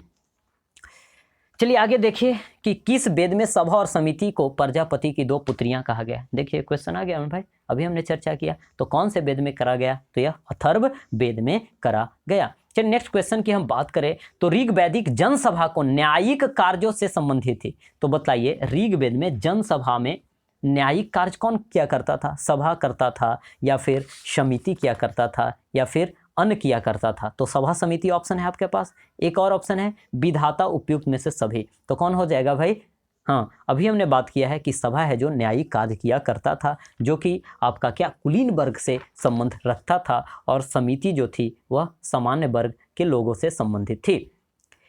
चलिए नेक्स्ट क्वेश्चन की जरा हम बात करें तो आयुर्वेद अर्थात जीवन का विज्ञान, अभी हमने चर्चा किया है कि अथर्ववेद में जीवन के विज्ञान संबंधित उल्लेख मिलता है, अतः आंसर क्या हो जाएगा फ्रेंड्स, आपका अथर्ववेद हो जाने हैं। अथर्ववेद में जादू टोना, विचार, अंधविश्वास इत्यादि बातों की चर्चा मिलती है। ऋग्वैदिक धर्म था, तो ऋग्वैदिक धर्म आपका किस पे आधारित है, यानी 1000 के पहले वाला जो धर्म है वह किस पे आधारित है, एक देवता को मानता था कि एकेश्वरवादी था, अद्वैतवादी था, निवृत्त मार्गी था या बहुदेववादी था, तो यह सब बहुत देवताओं को मानता था। अब देखिए आपको लग रहा हो कि कैसे बोल दिया आपने कि बहुत देवताओं को मानता था, तो जरा थोड़ा सा भाई याद तो कीजिए, अग्नि का चर्चा था, आपका इंद्र का चर्चा था, आपका वरुण का चर्चा था, है ना, आपका धौ का चर्चा था। तो कहने का मतलब है कि विभिन्न प्रकार के देवों की चर्चा तो यहाँ पे करी गई है, इसका मतलब है कि यहाँ पे बहुदेववादी यानी ऋग्वैदिक धर्म था। चलिए सर्वाधिक ऋग्वैदिक सूत्र समर्पित है, यानी कहने का मतलब है कि सबसे अधिक ऋचा किसे दिया गया है। तो आपको पता भी होगा कि अग्नि के लिए आपका 200 आया है, अग्नि के लिए 200 और 250 किसके लिए आया है, इंद्र के लिए 250 आपका इंद्र के लिए यह आया हुआ है। इस प्रकार से आप हम बात करें तो ऋग्वेद में सर्वाधिक जो सूक्त है वह किसके लिए है, इंद्र को समर्पित है। चलिए नेक्स्ट क्वेश्चन की जरा हम बात करते हैं दोस्त।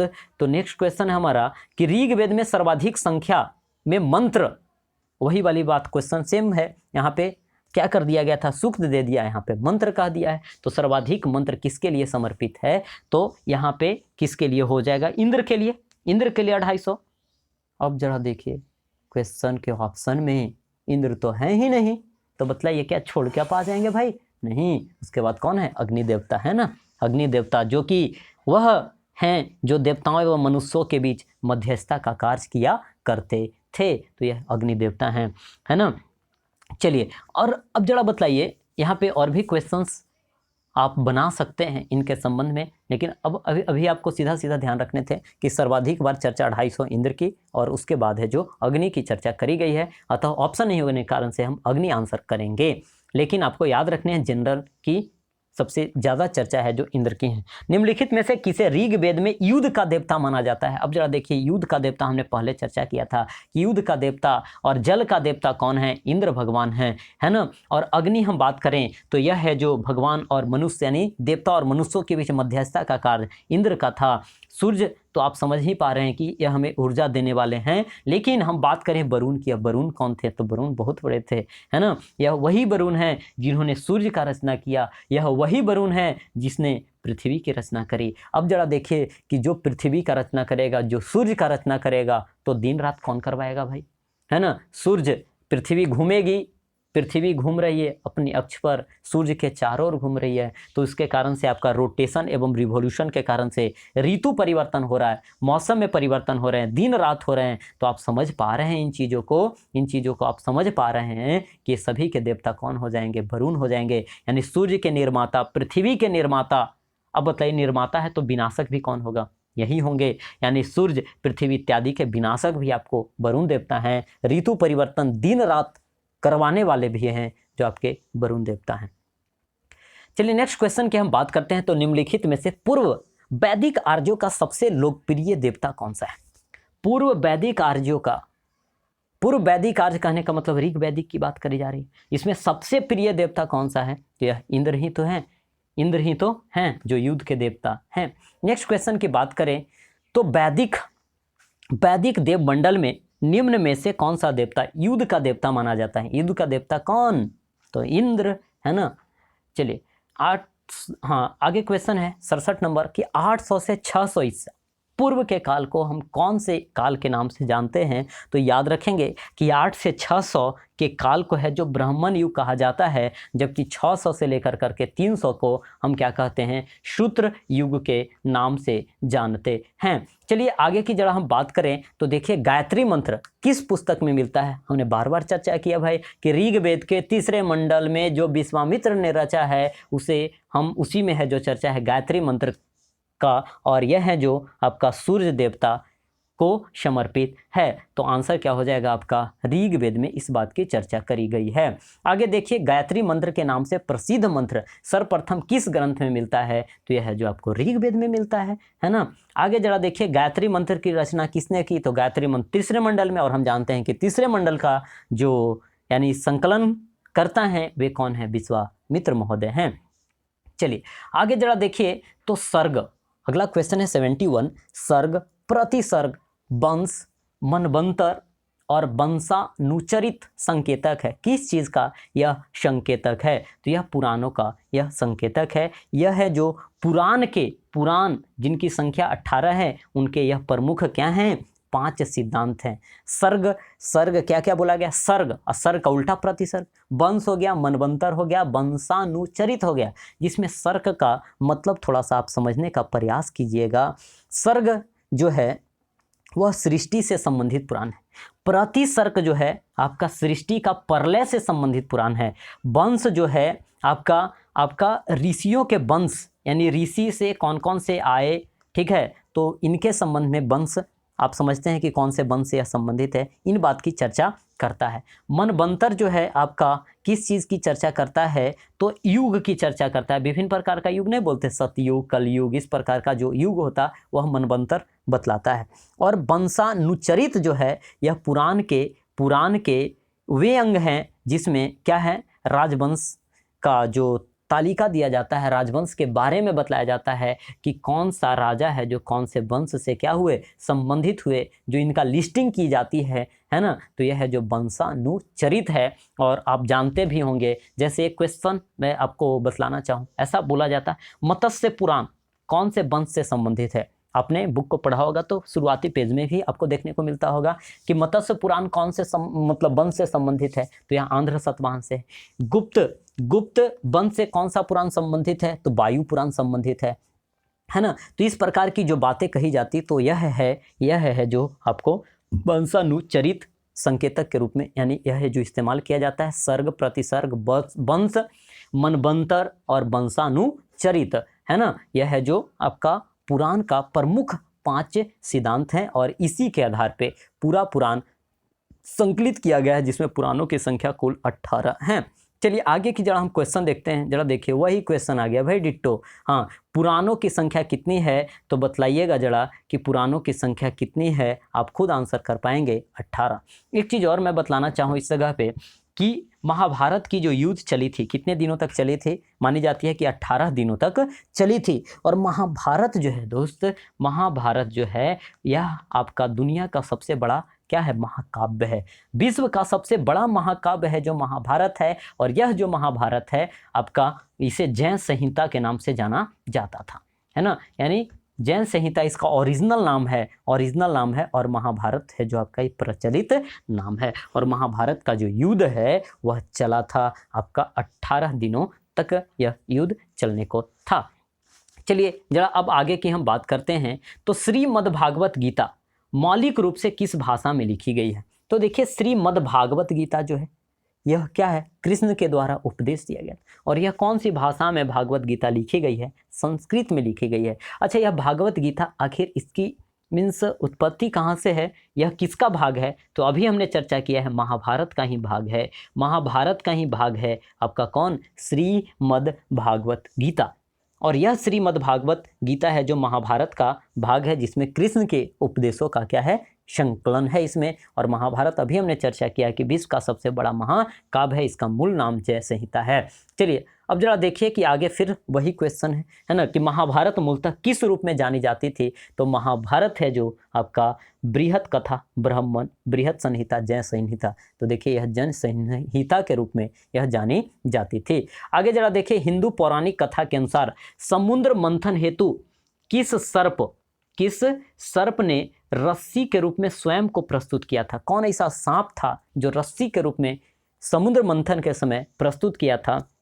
तो यह जो है कौन है, वासुकी है। और ऐसा माना जाता है कि इसमें खुद कौन सा भगवान, विष्णु भगवान सर्प का स्वरूप धारण करके समुद्र मंथन के समय क्या किया था, इन्होंने लोगों की हेल्प करी थी वासुकी के रूप में। तो याद रहेगा, हिंदू पौराणिक कथा के अनुसार समुद्र मंथन हेतु आपका वासुकी नामक सर्प ने रस्सी के रूप में स्वयं को प्रस्तुत किया था, यह विष्णु का स्वरूप माना जाता है। चलिए नेक्स्ट क्वेश्चन की जरा हम बात करें तो 76 है। हाँ, थोड़ी सी आपको शायद कम विजिबल होगी, लेकिन मैं पढ़ दे रहा तो क्लियर हो जाएगा। किस काल में, ऐसा है, किस काल में अछूत की अवधारणा स्पष्ट रूप से उद्गत हुई? तो यह जो है कौन से काल में हुई? तो जरा देखिए, ऋग वैदिक काल में ऐसा तो कोई था नहीं। ऋग वैदिक काल में आप देखें कि 9 मंडल में कहा गया आपको क्या, कि मैं क्या हूँ, स्टूडेंट हूँ, छात्र हूँ, मैं विद्यार्थी हूँ, मेरे पिताजी भी से डॉक्टर हैं, मेरी माता चक्की पीसती है। इस प्रकार से वह कर्म आधारित था। लेकिन बाद में है जो जन्म आधारित हो गया, है ना। और जो मान लिया कि कुछ वैसा काम किया करता था, और आप चतवारिक सूत्र भी आप देख पा रहे हैं, चतवारिक सूत्र जिसमें शूद्रवाद की चर्चा भी करी गई है ऐसे। लेकिन वह है जो उस समय वैसी स्थिति पनपी नहीं थी, यह स्थिति बाद में देखने को मिलती है। अर्थात कहने का मतलब है कि उत्तर वैदिक काल के बाद में भी आपको देखने को मिलेगी। और यह मुख्य रूप से हम बात करें तो धर्म शास्त्र के समय जो विभिन्न प्रकार के धर्म आए, है ना, विभिन्न प्रकार के धर्म शास्त्र आए, उसमें है जो ज़्यादा यह स्थिति गिरी हुई नजर आई, और समाज है जो क्या हो गया, विभाजित नजर आया, है ना। तो याद रखेंगे, धर्म शास्त्र के समय ऐसा देखने को हमें मिलता है। आगे जरा देखिए, सत्यमेव जयते, यानी सत्य की ही विजय होती है, इस बात की हमने चर्चा पहले भी करा है कि सत्यमेव जयते है जो आपका कौन से उपनिषद से लिया गया है? तो यह है जो आपका कौन सा उपनिषद है, मुंडको उपनिषद। अब जरा देखिए कि मुंडको उपनिषद से चर्चा, मुंडको। अब जरा देखिए, ऑप्शन है आपका मुंडुको और यहाँ है क्या, मुंडको, है ना। तो इसमें देखिए जरा, इसका आंसर क्या है, डी है। तो यहाँ पे आपको ध्यान रखने की ज़रूरत है, यहाँ पे आपको सतर्क रहने की ज़रूरत है, क्योंकि आप में से बहुत से ऐसे होंगे जो कि ऐसे एग्जाम्स को देते हैं जिसमें ऑप्शन ई भी होता है या इनमें से कोई नहीं भी होता है ना। तो ऑप्शन ई एक से अधिक या इनमें से कोई नहीं, तो वहाँ पे तो आप गच्चा खा जाएंगे भाई, है ना। देखिए नाम में थोड़ा सा फर्क कर दिया है, मुंडुको लिख दिया है और ऑप्शन ई भी दे दिया है। यदि ऑप्शन ई नहीं होता तब तो हम लगा देते कि हाँ चलो मिसप्रिंट टाइप का है, लेकिन आपका ऑप्शन यहाँ पे दे दिया गया है इनमें से कोई नहीं, तो आंसर आपका इनमें से कोई नहीं है। और इसका नाम क्या है, मुंडको उपनिषद, याद रखेंगे। चलिए, सत्यमेव जयते कहाँ से लिया गया है, सेम क्वेश्चन है, मुंडक उपनिषद। अब देखिए क प्लस उ आपने संधि पढ़ा होगा, तो क प्लस उ मिल करके को बनता है, तो यही है मुंडको उपनिषद। चलिए 78 के बाद हम 79 पे हम चले, तो भारतीय प्रतीक पर उत्कीर्ण सत्यमेव जयते कहाँ से लिया गया है? सत्यमेव जयते है दोस्त कहाँ से लिया गया है, मुंडको उपनिषद से लिया गया है, मुंडको उपनिषद से लिया गया है।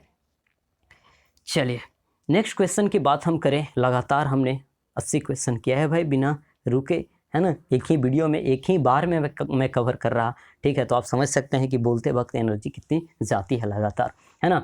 तमसो मा ज्योतिगम्य, आपने पढ़ा भी होगा, है ना। तमसो मा ज्योतिगम्य, इसका मतलब क्या निकल करके आता है? इसका मतलब होता है अंधकार से क्या, अंधकार से प्रकाश की ओर, अंधकार से कहाँ की ओर, प्रकाश की ओर। इसका मतलब होता है अत्सोमा ज्योतिगम्य, तमसोमा ज्योतिगम्य, मृत्योमा त्रितम गम्य, इस प्रकार की जो बातें लिखी मिलती है ना, जिसमें तमसोमा ज्योतिगम्य का अर्थ जरा बताइए क्या, अंधकार से प्रकाश की ओर। और इस चीज़ का जो कथन है वह कहाँ देखने को मिलता है, उपनिषदों में देखने को मिलता है। उपनिषद जो कि एक दर्शन है ना। आगे देखिए, किस उपनिषद का शाब्दिक अर्थ होता है सफ़ेद घोड़ा? हमने पहले भी चर्चा किया था भाई, सफ़ेद घोड़ा वाली चर्चा जो है आपका कहाँ मिलता है, तो श्वेताश्वर श्वेताश्वर, श्वेताश्वर आपका उपनिषद में इस बात की चर्चा मिलता है। श्वेताश्वर का अर्थ होता है सफ़ेद घोड़े पर ढोया गया चीज़, है ना। तो यहाँ पे आप देखिए कि सफ़ेद घोड़े का चर्चा, इनमें से क्या हो जाएगा आंसर? कोई नहीं, क्योंकि श्वेताश्वर ऑप्शन में ही नहीं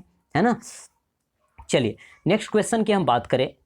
यह थोड़ा सा आपको इंटरेस्टिंग टाइप का लग सकता है। 82 नंबर क्वेश्चन, सत्यम काम जावाल की कथा जो अन्य ब्याही माँ होने के लांछन को चुनौती देता है ना।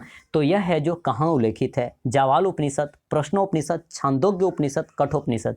यह है जो छांदोग्य उपनिषद में से संबंधित है। अब जरा थोड़ा सा आप समझने का प्रयास करें। सत्यकाम जावाल एक लड़का होता जो कि महर्षि गौतम का शिष्य था। किसका? महर्षि गौतम का शिष्य था। उससे पूछा गया क्या कि तुम्हारे पिता कौन है? तुम्हारे पिता कौन है? Who is your father? और यह बात का जवाब ना दे सका भाई, इस बात का जवाब वह नहीं दे सका। वह पूछा लेकिन उसे पता ही नहीं चला, है ना। तो ऐसी अवस्था में यह जो लांछन है, जो अनब्याही माँ होने का जो लांछन वाली शब्द है, इस बात की चुनौती का जो चर्चा है वह छांदोग्य उपनिषद में इस बात की चर्चा मिलती है। तो याद रखेंगे, सत्यकाम जावाल इस बात का जवाब नहीं दे पाया था, अतः उसकी माँ पे इस प्रकार की लांछन लगाई गई थी। चलिए आगे की हम बात करें तो ऋग्वेद की मूल लिपि क्या थी? तो ऋग्वेद की मूल लिपि, जैसे हिंदी की लिपि आपकी देवनागरी है ना, खरोष्टी लिपि आपकी दाईं से बाईं ओर लिखी जाती है ना। उसी प्रकार से ब्राह्मी, तो ब्राह्मी लिपि ऋग्वेद की क्या थी? याद रखेंगे, मूल लिपि थी। और ऋग्वेद के पढ़ने वाले को होता या होत्री के नाम से भी जानते हैं। अच्छा आगे क्वेश्चन है भी, चलिए आगे जरा देखिए। ऋग्वेद यानी वैदिक कर्मकांड में होता का संबंध किससे है? होता या इसी को हम बोलते हैं क्या? होत्री, है ना। तो ऋग्वेद में आपका जो होता था वह है जो, मतलब ऋग्वेद को जो पढ़ता था, जो मंत्रों का जो उच्चारण करता था, उसे हम होता के नाम से जानते थे। चलिए क्वेश्चन नंबर हम 85 की ओर जरा बढ़ें, तो आप बुक से भी बाकी का आप देख सकते हैं। चलिए तो मैं आपको एक टास्क दे रहा, मैं जब इतना कर सकता तो आप 2-4 बातें तो कमेंट कर सकते हैं कि सामवेद और जो अन्वेद हैं आपके यजुर्वेद, तो उनके पाठकर्ता को हम क्या कहते हैं? तो इस बात का आंसर आपको कमेंट बॉक्स में लिखने हैं। चलिए क्वेश्चन नंबर हमें 85 को बतलाने हैं कि अवेस्ता और ऋग्वेद में समानता है। तो देखिए अवेस्ता जो है इसका संबंध यह ईरान से है। कहाँ से संबंध है इसका? ईरान से संबंध है। और दोनों में यह भाषाओं का समानता मिलता है। किस चीज़ का? भाषाओं का समानता मिलता है। इसके कारण से कहा जाता है कि यह जो ईरान में और जो ये भारत वाली जो क्षेत्र हैं, आर्यों की क्षेत्र है, इनमें क्या है? समानता है, इक्वलिटी है। दोनों एक दूसरे से किसी न किसी प्रकार से संबंधित थे। चलिए आगे जरा देखिए, वैदिक काल में किस जानवर को अधन्या कहा गया है? अधन्या का अर्थ जरा क्या होता है? आपको यह पता होने चाहिए कि जिसे न मारा जाए, है ना, जिसे मारा न जा सके, शक्तिशाली की बात नहीं करी जा रही, नहीं मारा जाना चाहिए, सजेशन वाली बात है ना। जिसे नहीं मारा जाना चाहिए, मारने योग्य नहीं हो, है ना। तो यह है जो कौन है? जिसे नहीं मारना चाहिए, अधन्या समझा जाता था। किसे?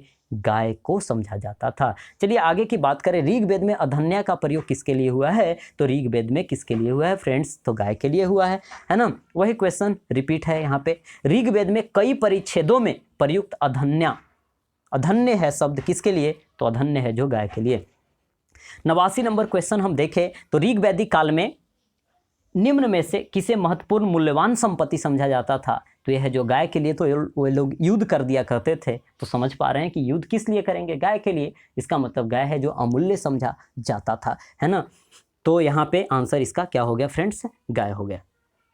चलिए आगे की हम जरा बात करें। यह क्वेश्चन बड़ा शानदार है और समझ रहे हैं, ठीक है। पहले आप देख लीजिए कि यह किसका है। यूपीएससी का क्वेश्चन है, 2017 में यह जो प्री में पूछा गया है। और आप देख पा रहे हैं कि क्वेश्चन काफ़ी दिखने में लंबा है, लेकिन कोई नहीं, ठीक है। आप इसे सही कर पाएंगे यदि थोड़ा सा आप कंसंट्रेट रहेंगे तो। और इतना बात यदि आपने सुना है तो आपको यह क्लियर हो ही जाएंगे। चलिए जरा देखिए, क्वेश्चन है कि ऋग्वेद कालीन आर्यों और सिंधु घाटी के लोग, तो पहले हम लोगों ने सिंधु घाटी पढ़ लिया, अभी ऋग्वेद को लगभग हमने पढ़ लिया है ना, के बीच अंतर क्या है। तो निम्न में से इनके संबंध में कौन सा कथन सही है। हो सकता है एक भी सही हो, दो भी सही हो, तीन भी सही हो, या तीनों का तीनों सही हो, या कोई नहीं सही हो, या फिर दो कोई सही हो। तो इस प्रकार से आपको आंसर इसमें करने होते हैं। अब जरा ऑप्शन को हम पढ़ते हैं तब तो पता चलेगा कि कौन कौन सही है। देखिए, ऋग्वेदिक कालीन आर्य जो है कवच, शीर अस्त्रान अर्थात हेमलेट, जिसे मतलब ऊपर में नहीं देखते हैं रामायण महाभारत में ऊपर से एक शीर अस्त्रान जो हेलमेट टाइप का कवच जो है लगाए हुए होते थे, है ना, तो कवच लगाते थे। और सिंधु घाटी के लोग ऐसा नहीं लगाते थे, इसका कोई साक्ष्य नहीं मिलता है। तो सिंधु घाटी अभी हमने पढ़ा, पिछली वीडियो में हमने देखा, क्या वहाँ पे कहीं आपको ऐसा कुछ कवच इत्यादि की चर्चा मिली थी? नहीं मिली थी भाई। इसका मतलब है कि यह बातें हैं जो इसमें कही गई सही है। और ऋग्वेद में आप देखते हैं कि विभिन्न प्रकार के राजाओं से संबंधित युद्ध हमें देखने को मिलता है। वे लोग कवच पहना किया करते थे, लोहा इत्यादि खोज हो ही चुका था इस समय। तो यह आपका सही है। अब जरा देखिए अगला हम बात करें, ऋग्वेदिक कालीन आर्यों को स्वर्ण, चांदी और ताम्र का ज्ञान था। तो सबसे पहले यह तो सोचिए, सोना का उल्लेख आपको देखने को मिलेगा सिंधु में, चांदी का उल्लेख, तांबा का उल्लेख ऋग्वेद से पहले भी मिलेगा। इसका मतलब क्या बाद में नहीं मिलेगा? बाद में तो मिलेगा ही। जैसे हम बात करें कि आज मान लिया कि जो चीज़ आविष्कार हो चुका है, तो क्या वह है जो बाद में नहीं रहेगा? बाद में रहेगा ही चीज़, है ना, बशर्ते उसका मॉडिफाइड फॉर्म हमें देखने को मिलेगा। अब जरा देखिए, तो इसका मतलब है कि ऋग्वैदिक काल में आर्य जो थे सोना, चांदी, तांबा से परिचित थे। तो यहाँ तक तो सही है। जबकि सिंधु घाटी के लोग केवल तांबा और लोहा से परिचित थे। और लोहा का, अब बताइए, सिंधु घाटी सभ्यता का काल सर्वमान काल है 2350 से 1750, और लोहा आएगा आपको 1000 BC में, है ना। तो आप समझिए कि सिंधु घाटी के लोग लोहा से परिचित थे कि नहीं थे। इसका मतलब यह ऑप्शन सेकंड गलत हो गया। चलिए आगे जरा देखिए कि ऋग्वेदिक कालीन आर्यों ने घोड़े को पालतू बनाया था, जबकि इस बात का कोई साक्ष्य नहीं है कि सिंधु घाटी के लोग इस पशु को नहीं जानते। अब जरा देखिए, अपने विभिन्न प्रकार के पुस्तक इत्यादि को पढ़ा भी होगा तो आपको पता होगा कि सिंधु घाटी का वह साइट जो कि सुरकोटदा है, सुरकोटदा से घोड़ा का अस्थि पंजर मिला है। मोहनजोदड़ो से घोड़े की क्या मिली है? मूर्ति मिली है। एक तो नर्तकी की मूर्ति मिली ही है, लेकिन घोड़े की भी मिट्टी की मूर्ति मिली है। उसके बाद है जो लोथल, जो कि डॉकयार्ड था सिंधु घाटी का, वहाँ से भी घोड़े का प्रमाण हमें देखने को मिलता है। इसका मतलब प्रमाण कब मिलेगा? जब वहाँ के लोग उससे परिचित होंगे। अतः वे लोग परिचित थे, लेकिन यहाँ कहा है कि साक्ष्य नहीं मिला है। साक्ष्य तो मिला है, इसका मतलब यह भी गलत हो गया। तो एक भी गलत है, तीन भी गलत है, मतलब सही केवल एक है। तो आंसर केवल क्या हो जाएगा? एक हो जाएगा। और इस प्रकार से है जो यूपीएससी का क्वेश्चन है जो आसानी से किया जाता है ना। क्वेश्चन वही रहते हैं, बशर्ते उसमें थोड़ी सी मीन्स सेंटेंस को लंबा कर दिया जाता है। लोग पढ़ने से ही डर जाते हैं, है ना। चलिए, प्राचीन भारतीय समाज के प्रसंग में निम्नलिखित शब्दों में कौन सा शब्द तीन के वर्ग का नहीं है? तीन के वर्ग का नहीं है। अब जरा देखिए, एक थोड़ी सी अपनी परिवेश को थोड़ा सा सोचिए। और शादी विवाह जब होता है तो क्या देखा जाता है कि कौन से कुल का है, कौन से वंश का है, कौन से गोत्र का है, कौन से खानदान का है। क्या यह बोला जाता है कि कौन से कोष का है? तो आप इसी से लगा लीजिए ना भाई कि कुल, वंश, गोत्र देखा जाता है। इसका मतलब यह है जो तीनों रीजनिंग टाइप का क्वेश्चन हो गया, है ना। यह है जो तीनों आपका एक तरह का है। और कोष जो है, कोष नहीं कहते हैं कि भारत सरकार के कोष में पैसा ही नहीं है कोविड-19 से लड़ने के लिए। तो कहने का मतलब है कि कोष का हम संबंध कहें तो यहाँ पे भंडार से संबंधित बात है। आपके कोष में अनाज ही नहीं है, भंडार में पैसे ही नहीं है इत्यादि बात करी जाए तो यहाँ पे भंडार का संबंध है। जो भंडार यानी कोष का मतलब हम सीधा सीधा कहें तो भंडार संबंधित है। यह तीनों आपका सेम था, कोष अलग है। चलिए, संस्कारों की कुल संख्या कितनी है? तो देखिए, हमारे जीवन से यानी हमारे मीन्स हम जब गर्भ में आते हैं वहाँ से लेकर करके मृत्यु तक, यानी हम में जब प्राण आती है और प्राण जब जाती है, वहाँ से लेकर करके कुल मिलाकर करके 16 संस्कार, 16 संस्कार की चर्चा करी गई है, जिसमें आप जैसा कि जानते हैं कि इसमें आपका उपनयन संस्कार होता, विवाह भी एक प्रकार का संस्कार है। तो कहने का मतलब है कि विभिन्न कुल मिलाकर करके हमारे यहाँ 16 संस्कार है। आपको 16 संस्कार याद रखने की कोई खास ज़रूरत नहीं है, सीधा सीधा आप याद केवल रखें कि 16 संस्कार होते हैं, जिसमें 2-3 तो आपको ऐसे ही याद है। चलिए हाँ, अब जरा क्वेश्चन नंबर हम 93 की बात करें, जो कि हमारा सबसे अंतिम क्वेश्चन ही है। क्वेश्चन नंबर 93 है, क्या है क्वेश्चन कि जीविकोपार्जन हेतु वेद वेदांग पढ़ाने वाला अध्यापक क्या कहलाता था। तो जीविकोपार्जन कहने का मतलब समझ पा रहे हैं कि अपने पेट पालने के लिए जो वेद वेदांग पढ़ाता था, उस अध्यापक को क्या कहा जाता था, उपाध्याय कहा जाता था। क्या कहा जाता था, उपाध्याय कहा जाता था। तो आपके मन में यह भी खलबली मच रही होगी कि भाई आचार्य किसे कहा जाता था, यह अर्धवर्यु कौन था और पुरोहित कौन था। तो जरा सुनिएगा, यह जो आचार्य था दोस्त, वह क्या था, गुरुकुल आप समझते होंगे भली भांति, अब तो खैर समाप्त जनरली हो चुका है ना। तो यह जो गुरुकुल का कोई स्थापना करे व्यक्ति, और क्या करे, और क्या करे, मुफ्त में शिक्षा प्रदान करे, मुफ्त में शिक्षा प्रदान करे। तो उसके जो हेड होते थे, स्थापना, गुरुकुल का स्थापना करने वाला और शिक्षा प्रदान करने वाला, वह आचार्य के नाम से जाना जाता था। यह जो फ्री में शिक्षा प्रदान करता था, लेकिन यदि कोई स्टूडेंट क्या करे, भिक्षावृत्ति दे, मीन्स कहने का मतलब है कि बदले में कुछ दे, तो उसे वे क्या किया करते थे, स्वीकार भी किया करते थे। तो यह आचार्य कहलाते थे। और उपाध्याय क्या हो गया कि वेद वेदांग पढ़ा कर के अपना जीविका उपार्जन करे, अपना पेट पाले, वह आपका उपाध्याय था। जबकि अर्धवर्यु, यह बहुत बार आपने सुना भी होगा, पढ़ा भी होगा, यह यजुर्वेद का पाठ करने वाला, यजुर्वेद को पढ़ने वाला है, जो अर्धवर्यु के नाम से जाना जाता था। जबकि पुरोहित कौन होता था, तो पुरोहित याद रखेंगे कि जो राजाओं को क्या करता था, सलाह दिया करता था। जैसे हम 7वें मंडल की हम लोगों ने बात किया, सुदास को सलाह कौन दिया करते थे, वशिष्ठ दिया करते थे, वशिष्ठ दिया करते थे। इसका मतलब वह वशिष्ठ क्या थे, सुदास के पुरोहित थे। यानी राजाओं को जो सलाह देने का कार्य, परामर्श देने का जो कार्य करता था, वह पुरोहित के नाम से जाना जाता था। तो फ्रेंड्स, यह हम लोगों ने कंप्लीट किया है किसे, तो आपका वैदिक सभ्यता को, यानी वैदिक काल को हम लोगों ने कंप्लीट किया है। इसके 93 क्वेश्चन का हमने कोशिश किया अपने स्तर से कि आपको शानदार तरीके से समझाते हुए जो भी यूजफुल डिस्कशन हो सकते थे, मैंने आपको प्रदान किया है।